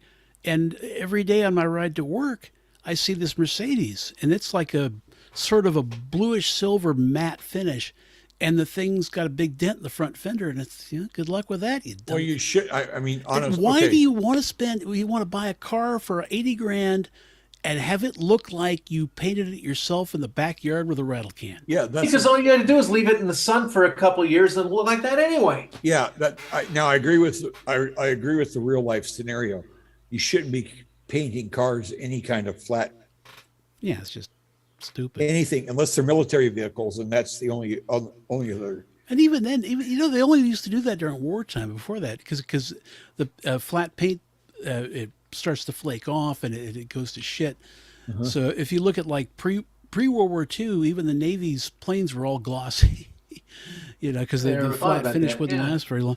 But I saw on the freeway it was a Ferrari, and the thing was this matte freaking pumpkin orange. It looked exactly like a red car that had been sitting in somebody's backyard for 30 years. That's disgusting. People are so stupid. Oh, I told somebody, so a couple there had a 71 Cutlass convertible, red, beautiful. And the first time I saw it, I asked him, what year is it? He was talking, kind of talking to other people. And he's like, yeah, it's 70, he's like, it's a 71. And it kind of blew me off. I'm like, well, okay, well, you're kind of rude. I'll go. And I went up to him again. And this time we had a very nice conversation. He was a very nice, sometimes you just don't realize people are saying stuff. So he was a real nice guy. And I told him about the Mustang and this and that. And I told him about your thing about the painted rims. And they thought that was so funny. Uh-huh. I'd never heard that. That's fun. So there you go, Tony. You gave a Might be a funny answer. California thing, but if you see a car with blacked out wheels on it, especially if they're all black, I'm not talking about black in the center and then polished on the outside, but just Right. all black, they're either doing something stupid, getting ready to do something stupid, or just got done doing something stupid. Yeah, they thought that was hilarious. Now there's a cleaner. I'm not sure the exact name of the cleaner. Maybe Gotcha can help us. It's the only one the military uses. No, the only one the military uses is like True Green or something like that. True Green cleaner.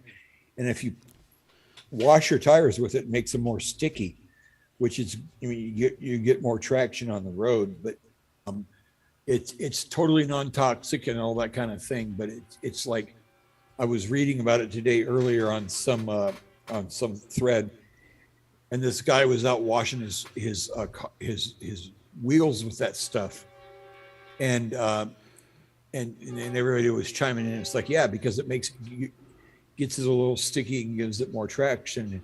And then a lot of the other comments, well, that's the only freaking cleaner that you find in the U.S. military.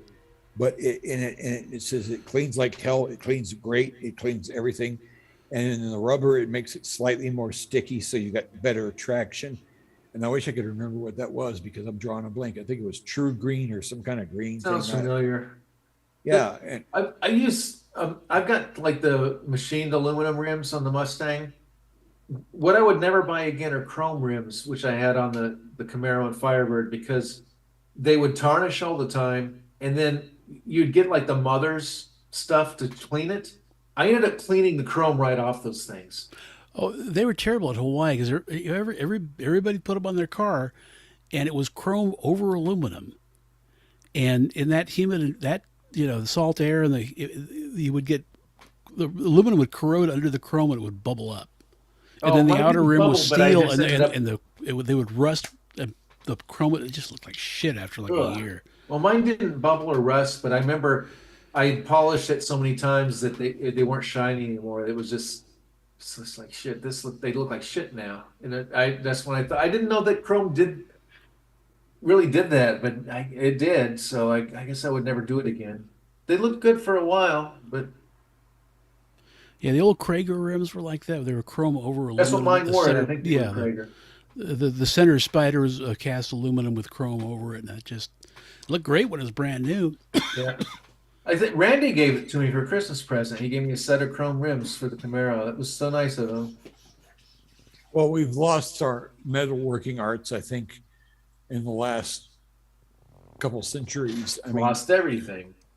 well, we used to be able to Oh, Gottschalk said it's simple green. simple green. Yeah. I saw What did that. you call it? True green? I was called True Green. Yeah, simple Oh, okay. green. But I think There's that, some, I think you can buy it at Home Depot or places. Oh, I've yeah, seen it's it. all over the place. yeah, you can buy it everywhere. But we used to have, I mean, we talk about chrome plating on this and that and the other. In the medieval times, they knew how to bind that shit so it wouldn't. Well, they were trying to turn lead into gold, so they did all that. They did a Oh, lot those, of what do you call those? Alchemists? Alchemists, yeah. alchemists, yeah. But they did a lot of that kind of work. And Yeah, Arcadists, so they're from Arkansas. Arkansas, yeah. Well, Alchemists. Alchemist was basically a snake oil salesman anyway. Didn't they? They just basically ripped off kings and people. Saying Well, they that tried. They gold tried to. You know, everybody would hire an alchemist to turn lead into gold, but Because I think they could actually do stuff, but they were always talking about turning lead into gold or whatever. yeah, It's but like, then yeah, sure. then they would make steel that was unbreakable, and that was cool. But they still wanted lead into gold. You know, and it depends on what century you were in and what kind of armor you had, and what kind of arrows there were. But there was a lot of cases where arrows wouldn't penetrate, and then cases where arrows would penetrate the plate armor and all that kind of stuff, and all kinds of different mail. But yeah, they would learn ways of binding the metals together that we don't do today, because we don't need it, because once you've got a pew pew, a firearm, none of that matters. And that's what kind of ended the plate mail era, when you could just smack them with a musket and kill them. You know what I mean? And but by the same token, with sword fighting, you had a lot of different permutations that you could use that made things better. Or I should say medieval warfare. In fact, the one thing we have not cracked yet is how a particular Viking named Utherbrut was able to build swords that could bend almost completely back to the hilt and then spring forward completely straight. Nice. Yeah, and they were called the Utherbrut swords, and that was where they think a lot of the tales about magic swords came from, because these swords would not break. They would bend all the way, and then they wouldn't break, and they'd still be just as sharp and just as deadly. And they made a lot of fake Utherbrut swords too, because people would try to sell them to the Viking warlords or whatever. But pretty much it was just only this one guy that knew how to make them, and he would make them out of peat moss iron. He'd get peat moss and the carbon from the peat moss and he'd make them iron and then add whatever he did or whatever else magic he had to do. But it was probably the ultimate sword crafting art we ever had. You know what I mean? I don't know if he made any armor, but these swords were just highly valued and completely unbreakable and invincible, for the most part. And people have dug them up, and they still don't know how they worked, how this guy did this stuff. It's not like people talk about the katana being this great sword. It's not. It's basically a sword built out of pig iron. Okay. And it's sloppy pig iron. They'd fold it a lot of times, but it would still be pretty sloppy. But there were so many like European medieval swords that would just cut them to pieces, because the medieval swords are flexible to some extent, and the Japanese swords are never flexible, and they only were used for slashing. Yeah. Which was weird. When you had a medieval sword like a rapier or whatever you want, not only could they be used for slashing, they could be used for sticking, thrusting. And so that's why it was, all the anime geeks are so wrong about a katana. They weren't that great. Well, it's always like you're always, if you want to kind of sound smart, you always like want to say that, oh, the exotic thing, the thing from over there is so much better than we have over here. And usually no, it's usually not true. Yeah. The average medieval sword would butcher a katana. I mean, the average medieval broadsword or bastard sword or whatever would just chop that thing to pieces, because they have been doing swords a lot longer, and they also fought against plate mail. The Japanese didn't do that. They fought against leather and like beaded mail or wooden mail. Yeah, they had like that cord, like they were hanging like curtains all over their body, right? Yeah. And a nice curved sword will go right through that fabric. Yeah. And make you dead. You could kill somebody with that. But when you're talking about a medieval battlefield like with the Teutonic Knight, you ain't going to stand a chance. I mean, he'd butcher you. I mean, they never got it. But that was, I shouldn't say they never got it, because this may be an unpopular view, and I don't care with all the anime idiots. The main weapon of the samurai was not the sword. The main weapon of the samurai was the spear and the bow. That's what they also said that samurais didn't dress like that, that they had to look and like they armor. never even made sandwiches. That was such bullshit. I know you couldn't get a samurai to make you a sandwich. It'd be hard. I know. No, Hey, it you was. know what? I think one of the reasons I get freaked out about that picture, about the bridge, is because I suffer from macropsia. I used to, especially when I was a kid, just Alice in Wonderland syndrome, where basically have these psychedelic visions that would freak me out. I'd wake up and see, like the wacky package stickers on Darren's bed would freak me out because they would seem larger than they're supposed to be. And at night, my whole perception would be wrong. And I'd wake up crying. And my mom would write in my diary, I'm so stupid because woke up crying because I'm scared of the wacky stickers on Darren's. I'm like, no, I wasn't scared of the stickers. I was scared of like my perception of everything. Yeah. And I could trigger it by thinking of a knot in a thread next to a knot in a giant rope. And that will trigger that feeling in me. Huh. I don't know, little Terry going on the guardrail of that giant bridge kind of freaks me out a little bit. Yeah. I don't know if it's just me. It is probably is just you, but I mean, Yeah, it's just me. Because there are because there's a bridge in Long Beach, California, called the Vincent Thomas Bridge, and it's I've one been of over those that arches way high and over. There are people will not go on that thing. It freaks them out because of the way it arches up. Yeah, there's like a phobia. There's a name Yeah. for it. Afraid of going over bridges. I've been over it. I love bridges, so I'll go over any of them. But I don't know. There's something about that one that just freaks me out. I don't know what it is. I'll tell you what, though, something similar to that was Molly and Six and Tifa the dog. They used to rent this little cabin way up in the hills in Southern California, and it was at the end of this big, like a dirt fire road. It's like, how many times do you drive on a dirt road anymore in this day and age? And I would drive up there, and they were below the road. So we'd come up the road, and I'd get to their driveway, and I'd turn to the driveway and pull forward, and all I would see, because the driveway sloped down, all I would see through the windshield of the car was just sky. yeah.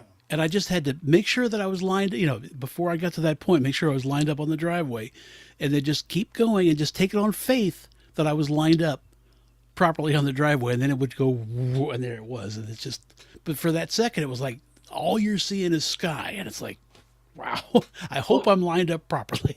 Yeah, Wendy Watts's her mom's driveway's like that. And it's not in the country, it's just a couple blocks from the beach, but it's so steep and goes up so high that I remember going up the driveway and you don't even know where you're going. You did, like you said, you just see the sky or whatever. I Yeah. remember that blindness. I'll be right back. You can talk about me now, Putt. All right. Okay.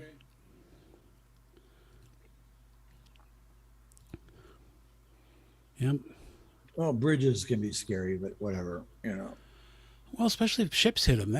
That was fucked up. Uh-huh. It still gets me that whole truss just collapsed all at once. There was no like fail safe or anything built into it. Yeah, that's weird. I don't even know how they're going to, because the thing took like 5 years to build back in the 70s, and everything nowadays is so much. There's so much more rigmarole that goes along with everything. I don't know how they'll do it, but I mean, I'm not sure what it's like to build a bridge. I mean, I know that the military can do them quickly. I mean, and they're not a permanent bridge, but they're a very effective bridge. Yeah. But, yeah, I mean, it's kind of like when, and that goes back to Julius Caesar times, when the Gauls were on one side and he was on the other, and the Gauls had won a slight victory, and then Caesar went ahead and built a bridge totally across the river. I don't know if it was the Rhine or whatever, but him and the Romans were great engineers, as we all know. Yeah.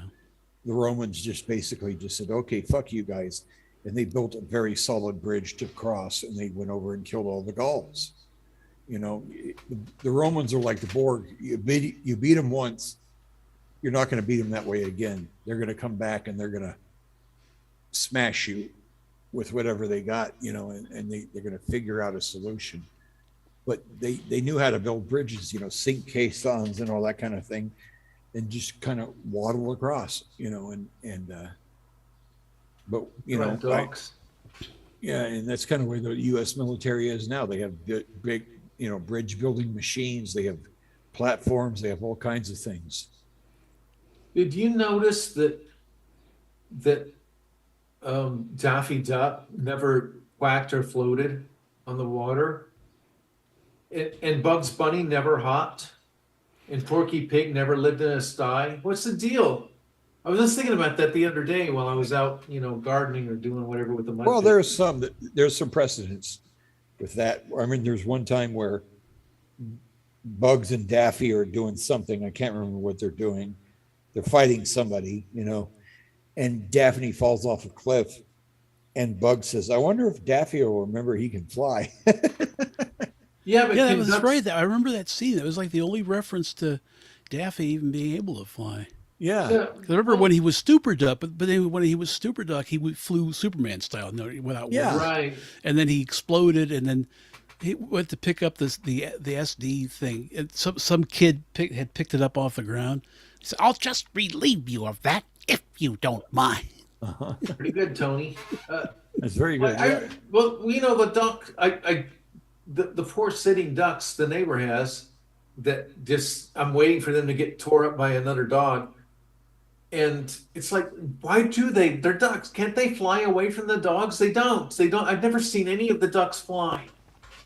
Is it only special ducks that fly? No, they all should. No, they all They can might fly. need I think they Takeoff could get run. away from the dogs by flying away into a tree or something.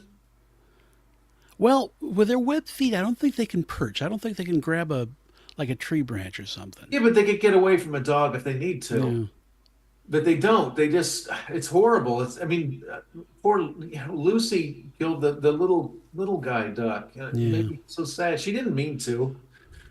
But David said he watched Obi-Wan Kenobi build a bridge over the River Kwai once. Yeah, that was Bridge. That was, well, Sir Alec Guinness, of course, but that's where the.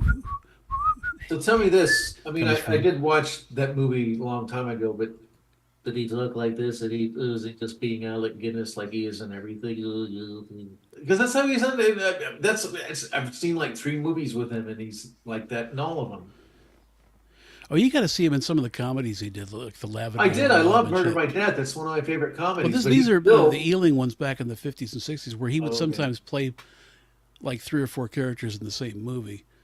If he could pull it off, I don't think I really had a problem with him until I saw Scrooge. Was it the Vinnie one? Who was it? The 1970 Scrooge.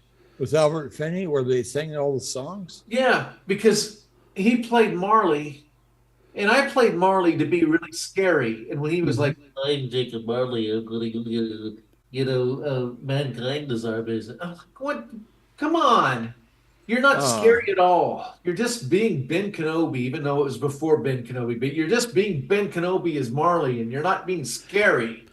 And it's Well, I just thought I figured that he was just good at playing Alec Guinness. When was the Well- George C. Scott version? That was a little bit later. 83. Well, yeah, 83, Really? yeah.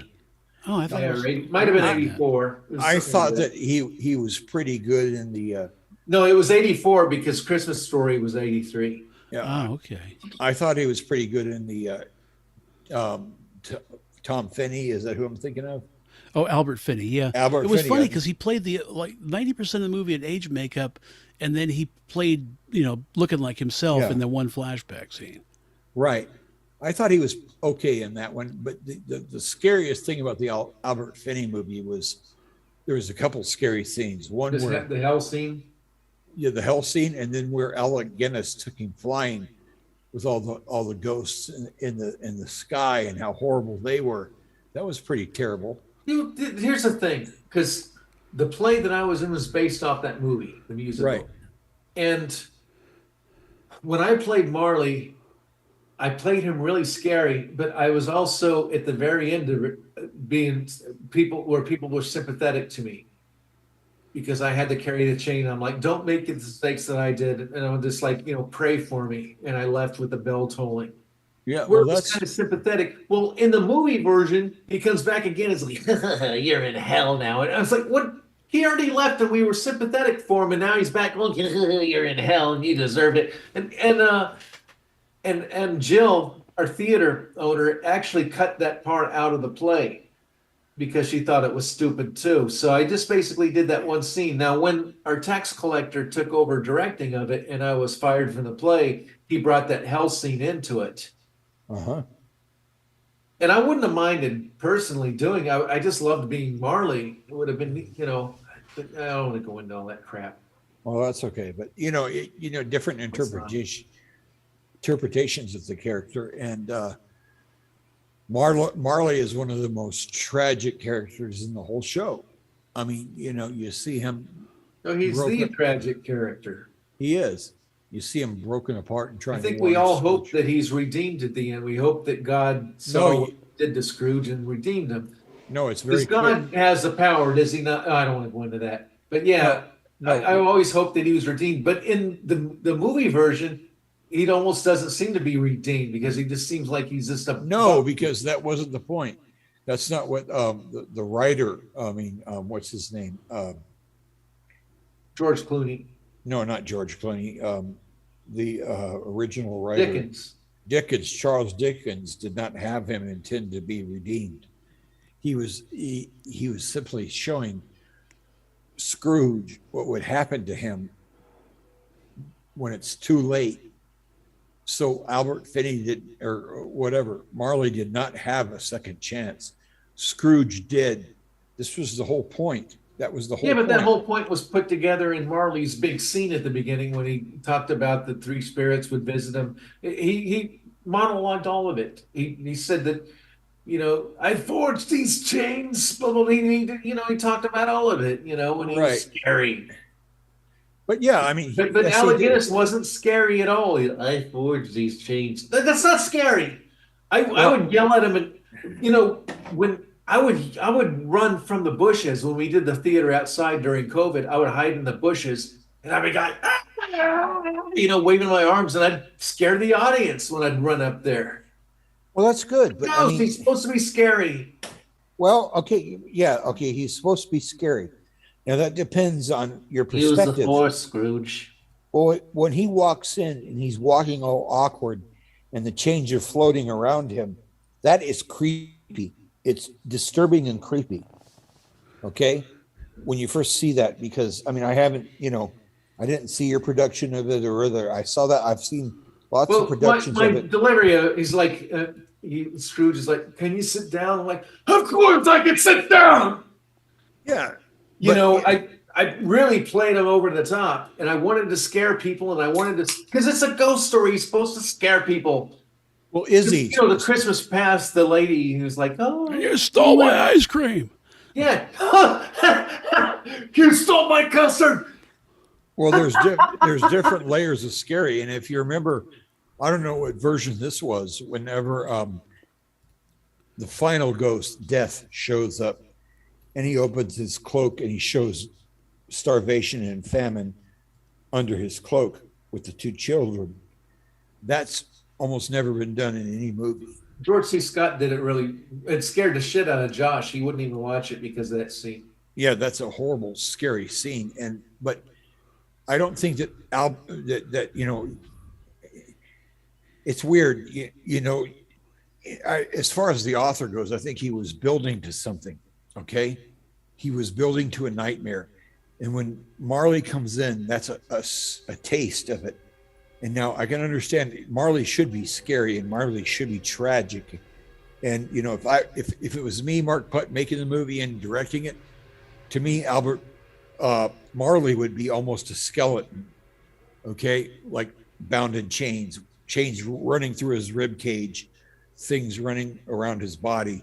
Well, as Gottschalk said in Scrooge, to Bill Murray, when he kind of was, he had like a golf ball popped out of his head with a mouse and stuff. It was pretty grotesque. And of course, he ended up pushing Bill Murray out the window of the skyscraper like it was jelly and pushed him out the other side, and he tried to grab his arm and his arm broke off, the bones and everything so rotted. So it was kind of like that, but they did a Okay. good job. I love that movie. That's usually the first Christmas movie I watch.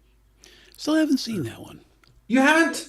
It's Well, that will fantastic. have to. I will have to show it to you on our movie night toward Christmas. Then Yeah, it's fantastic. it's So wonderful. good. I love it. It's a wonderful movie. Yeah, It's hilarious. Albert Finney, all of them knock it out of the park, you know. No, and- I'm talking about Bill Murray. You fuck. oh, Bill. Oh, I mean, Albert. Scrooge. Yeah, Bill Bill Murray. Murray. That one's okay, but I think the other one is. I'm just kidding. Yeah, but think no, I Yeah. Gracie. No, for a we- while it sounded like you were saying, was Albert Finney in the Bill Murray one too? No, No, he was not. No, Okay. I want to show you the Bill Murray one. It's good. it is Gracie, good. Bill Murray. I asked Gracie Bill to Murray. buy the Bill Murray one because there was some kind of movie thing where you could buy all these different DVDs.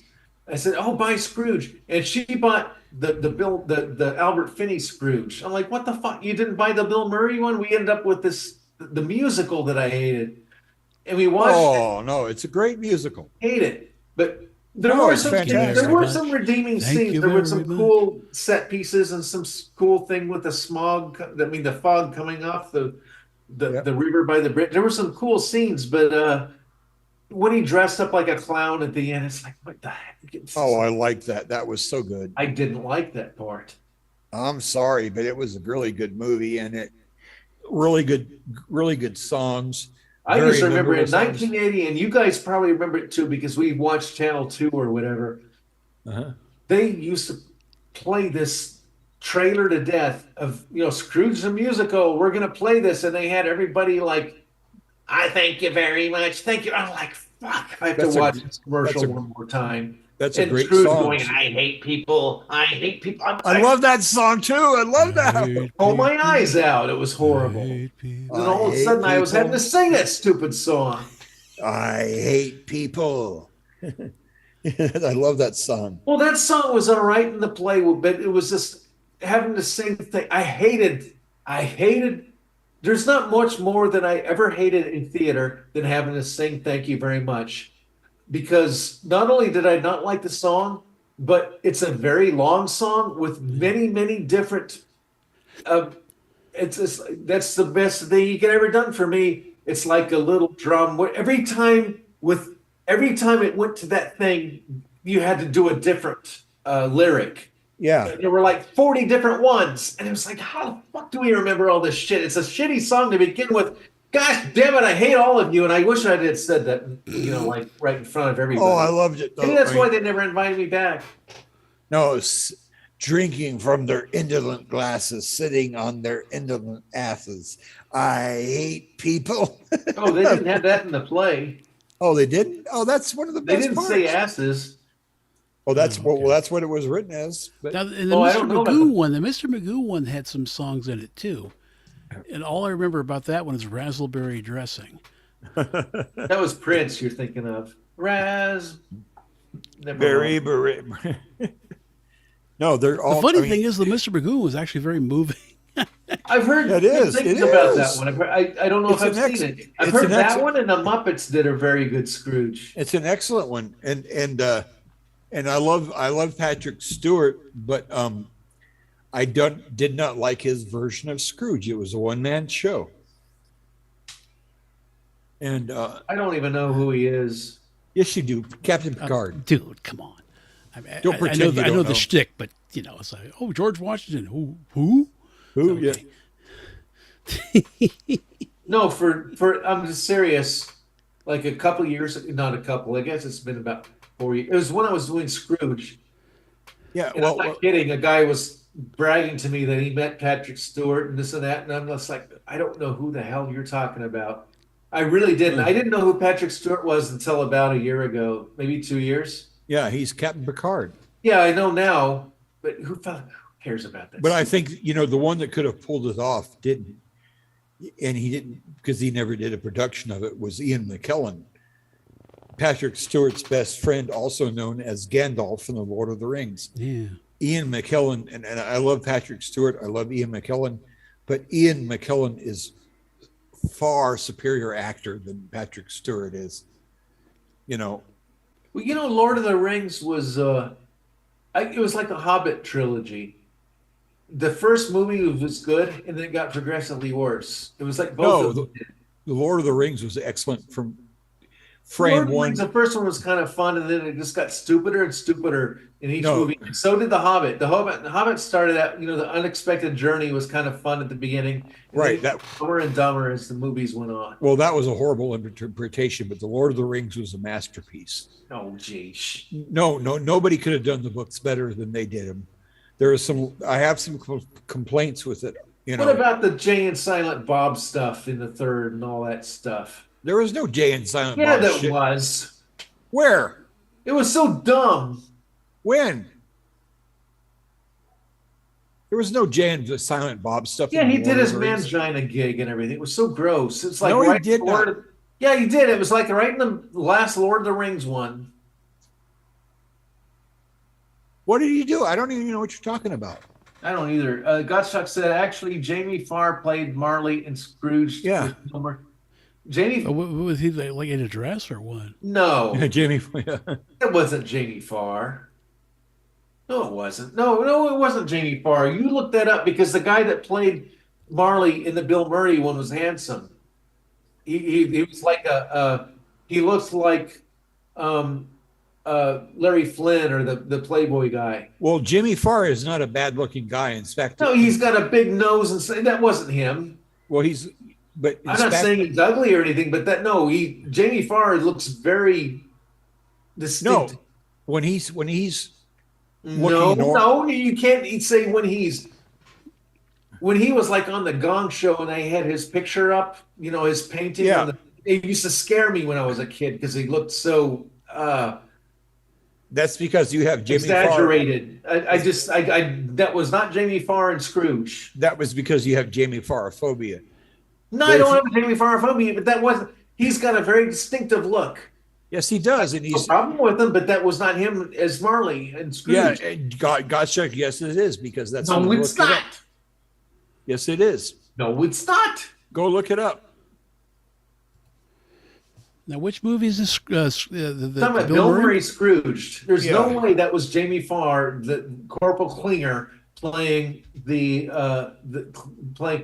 playing his boss that was on the golf course and got struck by lightning. Or no, he had a heart attack is what happened. But no, that wasn't him, because they showed him without the gross makeup. They showed him at the Christmas party, and he was a very handsome looking guy.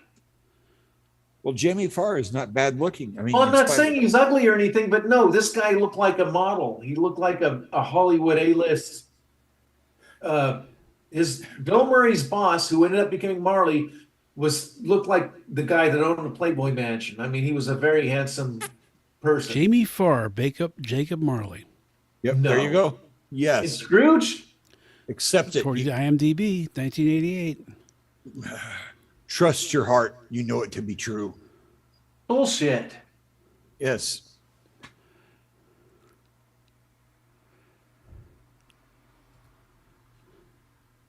I don't believe it. Well, believe it or not, No, Believe. look at the scene. Look up the scene. That was not Oh, him. damn, it's there in IMDb. I don't care about IMDb. It's not. Maybe he was responsible for the makeup. no, That's not him. 'twas the actor. No, it's not. That was not Jamie Farr. Let's look up the scene of Scrooge where it's not him. You're talking about the same guy where the mouse pops a golf ball out of his head. There's no way that was Corporal Klinger. It was not the same person. I don't care what IMDb says.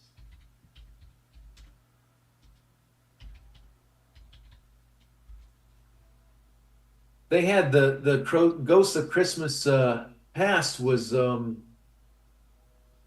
guy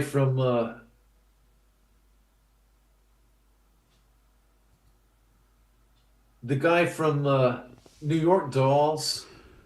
Oh, yeah. Johansson. Buster Points. Buster. Yeah. David Johansson. Johansson. Yeah. Yeah. Oh, he was really good. All of them were good. And Bill Murray had both of his brothers in the as his brothers. That was Yeah. really, Yeah, he's good about that. He usually brings them along. that's nice. His brothers almost look nothing like him. I know Brian Doyle Murray doesn't look much like him.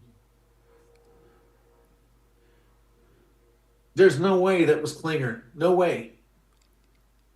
I've seen that movie like 40 times. Twas Klinger. Not Klinger. Uh-huh. So you're telling me fake Klinger had a mask and like a fake nose and all that during MASH in the Gong Show? No. Well, though he played Marley, but didn't? Were you saying that some character turned into Marley? No. What I'm saying. Oh, never mind. Fuck.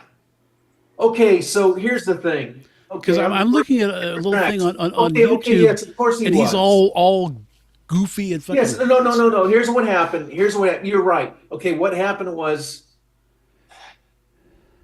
Bill Murray was the president of NBC or whatever, and they were doing some stupid cheesy version of Scrooge with um what was the acrobat popular in the 80s, the gymnast?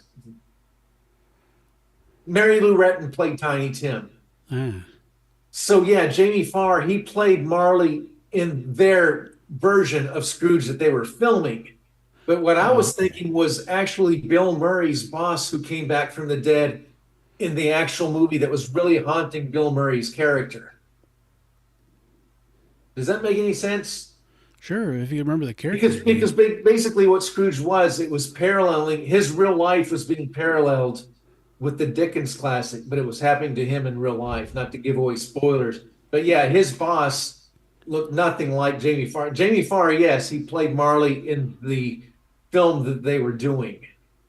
So that makes sense. Okay, I'm not going insane now.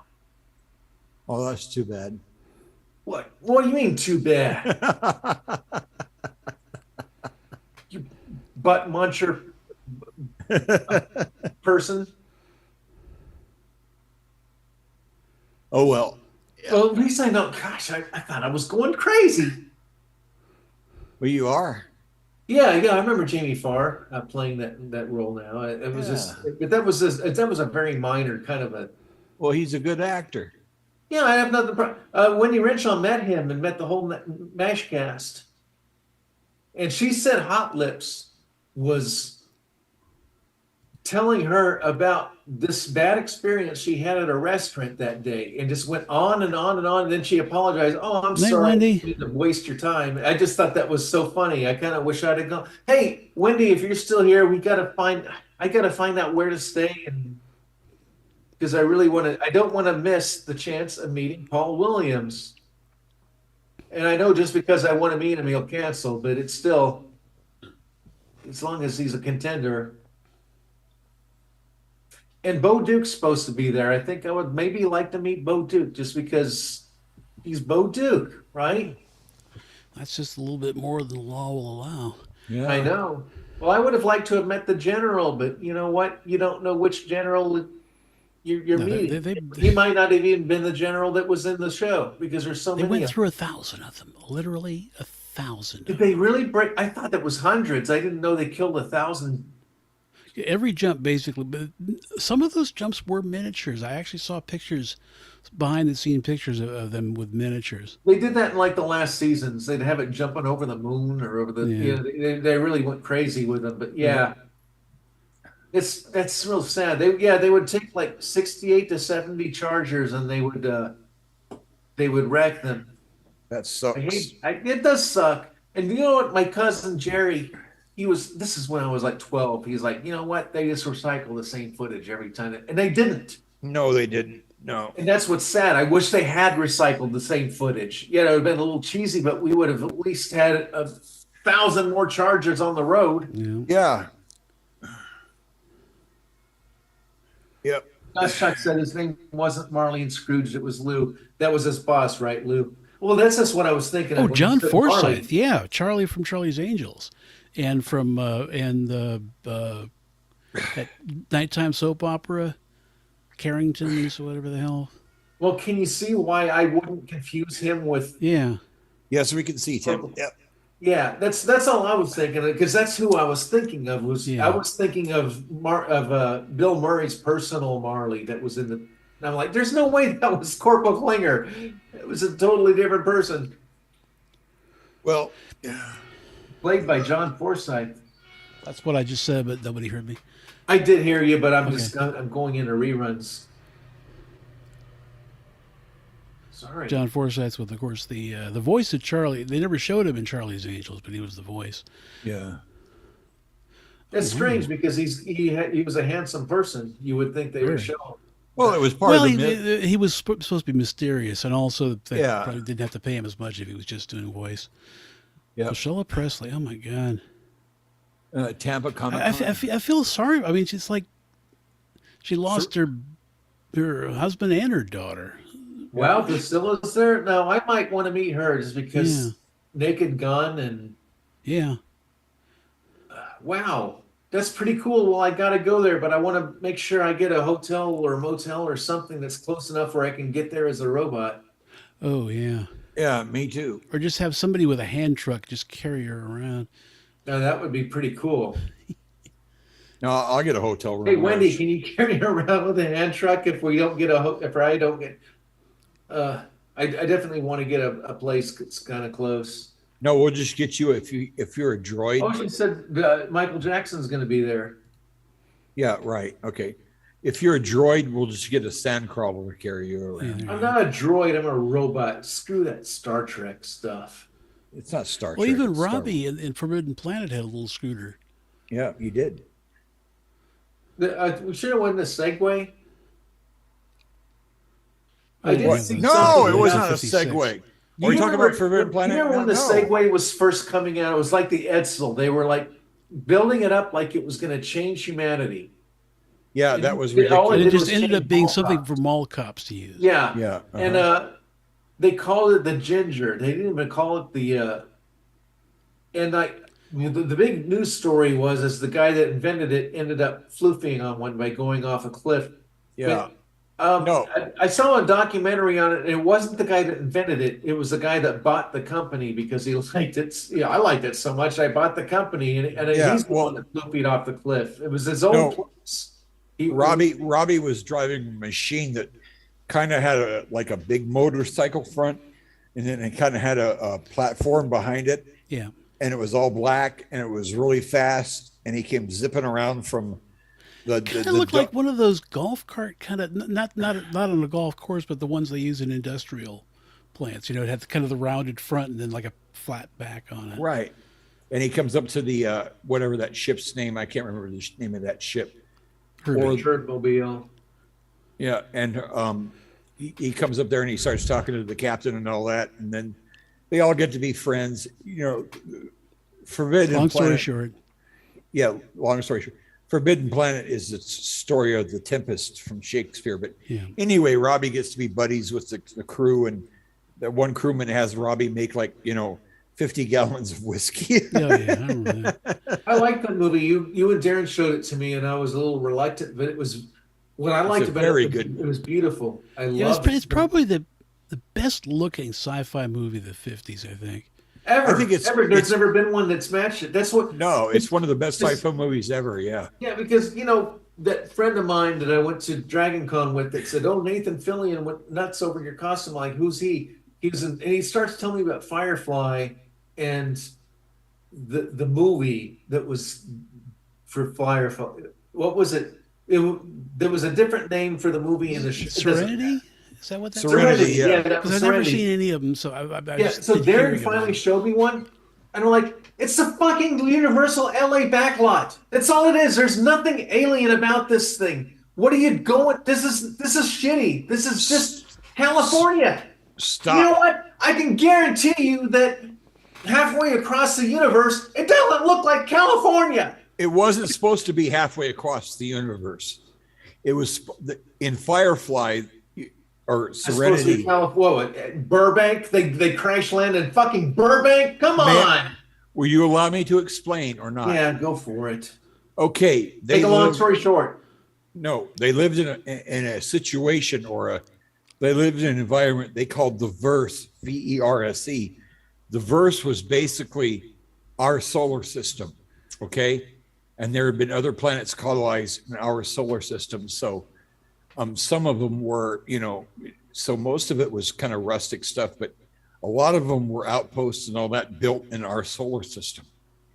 There was no like halfway across the galaxy. I don't There were care. Tell me one other planet in our solar system that looks like Burbank. Come Whatever. on. Let me stop you. But other than that, I mean, it was a very limited space. Now, some of them, some of them did that or whatever, but that was kind of the environment they were supposed to be working in, that where a lot of the planets in our own solar system have been terraformed. And the verse was outside of our solar system. They never went out That there. sounds like a cop out.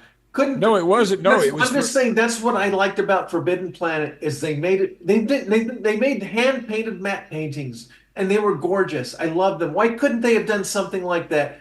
I loved it. Well, That's because- what I loved about Forbidden Planet. That's kind of what I'm going back to. It's, Well, yeah, I'm a little reluctant to watch it, and I really liked the movie mostly Yeah. because of the beauty of everything. Yeah, Forbidden Planet occurred on Altair 4, and they painted all the matte shots and all that. It was beautiful. I'm not arguing at all with that. I'm just saying that. Well, why couldn't they have done that? Because that same friend told me that Firefly or Serenity didn't last long because it was so expensive to make the sets. I'm like, what sets? What sets? I'm seeing plywood and stuff. Land of the Lost in 1974 actually made you think that you were in an alternative universe. Right. Well, your Because friend. their matte paintings, I guess nowadays you could say they looked a little cheesy, but no, they did the work. No, let me bottom line it for you. Your friend was lying. The reason Firefly got canceled was because they made the series, and then they'd never show any of the episodes in order, and they never show them on the same nights. Yeah, that'll kill the show. Yeah. Oh, don't get me started on this friend guy. He wasn't a good friend after all. He was not a nice person after all. That's what killed the show. And what was so funny about Firefly and so good was, you had lines like, Nathan Fillion, your buddy, dressed up as a woman from the Western era, and some bad guys stopping, and he goes, stop him, and he goes, I tell you what, and he had this bonnet on, and he goes, you fuck with us, and I tell you I swear to God, by my frilly bonnet, I'll end you, and stuff like that. Well, you know what? I'm fine with the Western in space. I thought the Moody Blues album, To Our Children's Children, was like a Western in space. That whole album was beautiful to me, and I pictured beautiful landscapes, but it was like the Grand Canyon meets outer space. It was gorgeous to me in my head. And Yep. I think that Firefly should have been like that instead of just the effing Burbank backlot saying, "Okay, we're in outer space." Well, in the West. well, No, it's not. You're still in. And it's like if you, Tim, I'm an artist. Tim. We're artists, but you're an artist. You I wouldn't am. accept that either. You shouldn't accept that. No, I wouldn't, but they only had 13 episodes. I don't care.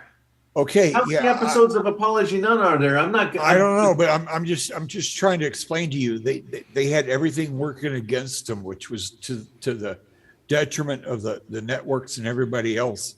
They basically got paid to only do 13 episodes, and they had this vision in mind, so they tried to do all that. I don't know about what the expenses were for making all that, but no, they were supposed to be inhabiting terraformed planets that were on Earth, that were primitive, more or less primitive, and all that kind of thing. So, I mean, it succeeded for what it was. Could it have been better? Yes. If you see the movie Serenity, you see them go outside those bounds, and they fight the cannibal dudes or whatever. So they get as far as Glendale. They get as far as Glendale. But what Good one. and what's so sad about it in Firefly was it was their swan. The movie was their swan song.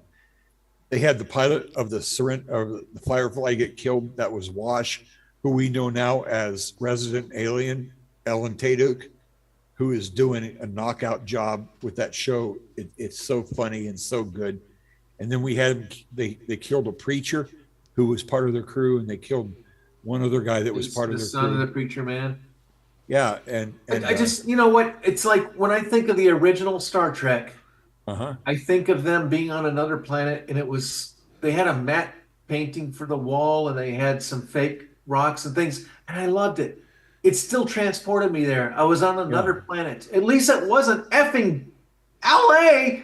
You know, at least it was something that could make because your imagination fills in the seams. Well, that after a while, if the story's good, you kind of forget that you're looking at plywood and different things because it is surreal looking. The colors, and it's like I used to like to go to the Denver Museum of Natural History because they would have like the cavemen and the dinosaurs. And I loved looking at I love that too. The paintings behind them, the skies, and that was beautiful. The way they look. I love the Arctic area in those things. I loved all that, and that's kind of what they did with the original Star Trek. I love the matte paintings. I love that because that's where they bring actual art into it. Right. Well, that's kind of the problem. Maybe the guys that were working on Firefly weren't so good, but firewood.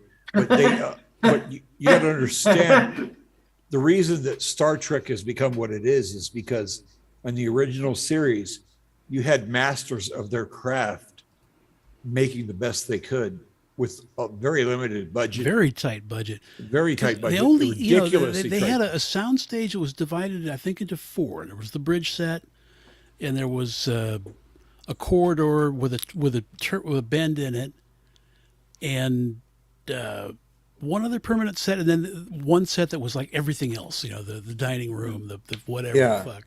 The engineering room and the dining room. Yeah. Yeah. And they did so many shows where they never even went outside. Right. And what they call bottle shows now because they're all within the ship. But you never really notice when you're watching. No. I never even heard the term bottle show because I remember they were in some kind of, I would say mid-century or hyphen brutalist kind of a place. It was like it looked like it must have been a college or something. They were doing it. Remember that? Oh yeah. Uh-huh. Yeah, they call it because it's a ship in a bottle. Yeah. So they call it a bottle show. If the only ones I didn't like were when they were in like Mayberry and they were doing gangsters. Yeah, they went to Mayberry twice. Yes, was that like in the last season where it started to suck? Where they were no. In fact, the one episode everybody says is their favorite was filmed in Mayberry. It was filmed in Mayberry, yes. Yeah, City on the Edge of Forever, yeah. Which is everybody says is their favorite. It's not my favorite, but everybody says that. And then yes, there was one show that was shot outside of a university called Operation Annihilate, where that's the one where the pieces get on Spock's back and infect the him. big fried eggs. I remember those. Yeah. They swarm down and get Spock. But other than that, they had. I mean, Spock's got to attack my fried eggs. That's pretty funny. And and then they had a master designer, William F. Jeffries, who designed the Jeffries tube named after him. Yep, Jeffries tube named after him. He designed the Enterprise. He designed all the ships. And he was actually a previous NASA illustrator, and they had hired him for the initial drawings of Star Wars too. But they had that. But no, not only that, but they lucked out. They hit lightning in a bottle, where you had this chemistry between 3 characters, McCoy, Kirk, and Spock, that just completely worked. Which would have been it's hard. You can't recreate that. It just happened to work. Even if the guys didn't like it. And it wouldn't have worked if you took any of them out, because like D. Kelly, I don't think he gets enough credit. DeForest Kelly just really just tied the story together. Without him, I think the show wouldn't have been anywhere near as successful. No. I hope one day we can show Star Trip and actually have the sound and have us do a director commentary. Would be fun. Yeah, we could do that. Yeah, because D. Kelly just we can physically. I'd like to. You could have works, then we'll try Saturdalia and the other films. I think it would be fun for us to do a commentary to it. Well, you had an everyman. Kirk and Spock would be doing all this techno babble, some Klingon or amoeba would be out there, and D. Kelly would walk in and just bring everybody right down to the fucking earth. Yeah. You know what I mean? And with all the characters, whether it was Jim or Spock, he just, he would just basically spit it out there, and just even in one of the best episodes, Doomsday Machine, he was key in that episode, because he was just so freaking down to earth. We could all relate to him. We saw Spock as the super intellectual. It's battle between heart and mind, is which they got exactly right. You had Kirk as us in the middle. Then you had the battle of heart, which was D. Kelly. You had the battle of mind, which was Leonard Nimoy. And you had this, the whole thing that humans struggle with, and, Kirk trusted him as their advisors. But, D. Kelly never does get enough credit, because he just fucking grounded the show. You have a great science fiction show, and he comes in like the hammer of Thor and puts a railroad spike right into the episode where it's like, this is all about us. This is about human beings and all that kind of thing. And that would kind of nail it home to where all of a sudden you're just drawn in it even more. Not only if it's a conflict between Spock and him or between Kirk and him, but it's just like, I'm just an old country doctor from Toccoa, like Mark Putt. He'd say that all the time, like just like Mark Putt.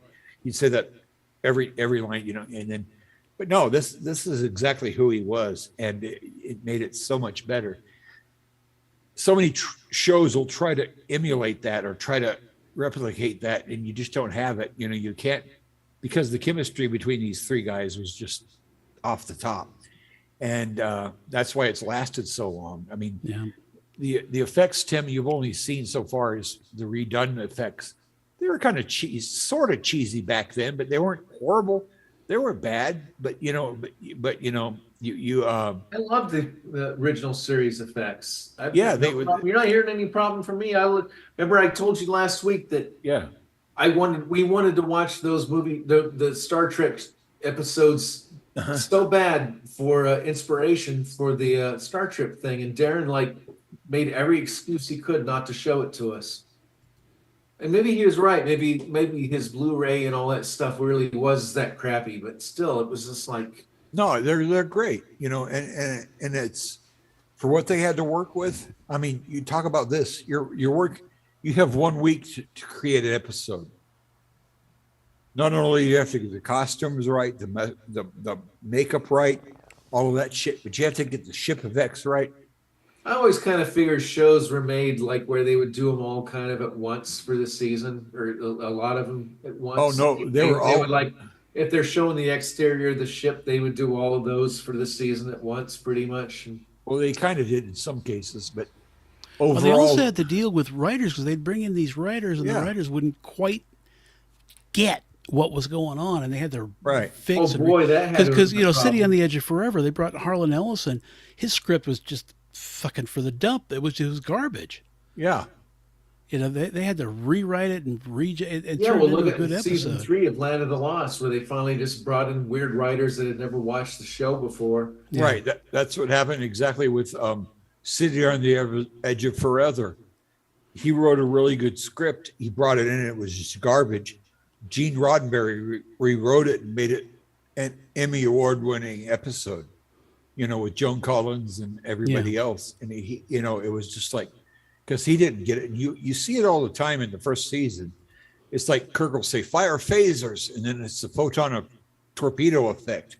They just weren't connecting, It's like, okay, what are we doing here? Let's get this right. Finally, they figured it out, and you could have somewhat of a library. Strange. I think that show could have gone at least into the mid-70s. It could have, but they canceled it because Gene Roddenberry was a punk ass bitch. He when it got relocated to Friday nights at 10 p.m., he got so mad he quit the show. He just basically walked off, and they had to write their own episodes and all that. And that's when it started to suck. It did suck. It wasn't 10 though. Didn't they put it in an earlier time slot too? It might have been. Because they moved it to Friday, and then they made it an earlier time slot, which made it more kid, because the third season is where you got Spock's brain and all that other fucking shit. Yeah. I just remember when they canceled it, Lucy went, wah. Yeah. Yeah. Well, I did. think the third season, I think Desi Lou had already folded up. It was already like Universal. Hey, the end of Star Trek, I remember it did say Desi Lou, but did they have Ricky saying, this has been a Desi Lou production? No. No, they didn't. That'd be nice to No, have they had Baylock. It was always Baylock at the very Baylock, end. yeah. With his Yeah. scary mask. Yeah. I think it would have been Clint cool Howard. if they had Desi saying that, this Yeah, has it'd be been funny. a Desi Lou production. Admiral Ricky Ricardo. I'm surprised they didn't put Lucy in one of those episodes since They she should. was the executive producer, right?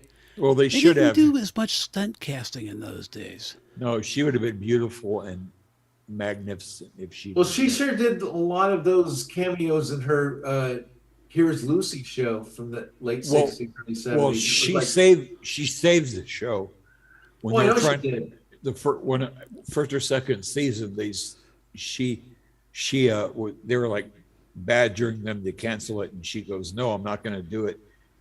She goes, "I really like these people, and they deserve a paycheck." It was bottom line what she said. I can't see it. That was very nice. I like Yeah. Lucy. Yeah, and she goes, yeah, and she goes, I can't see them out of, and I've seen photoshops of her in a Star Trek uniform at that time, and she's just so pretty and so hot. Back when Lucy she was, Ricardo in a Star Trek uniform? yeah, when she was a redhead and still like really. Why was she in a Star? Did she star on the show for something? No, they just did Somebody photoshopped it, like. Photoshop. Oh, okay. Yeah, but no, Well, fellers, we've gone like a half an hour over, so Yeah. let's probably call this thing a wrap. Did you All say, right. Tony, that our Facebook feeds messed up or something? Yeah, sound? the first hour, something went wrong in OBS and it wasn't picking up.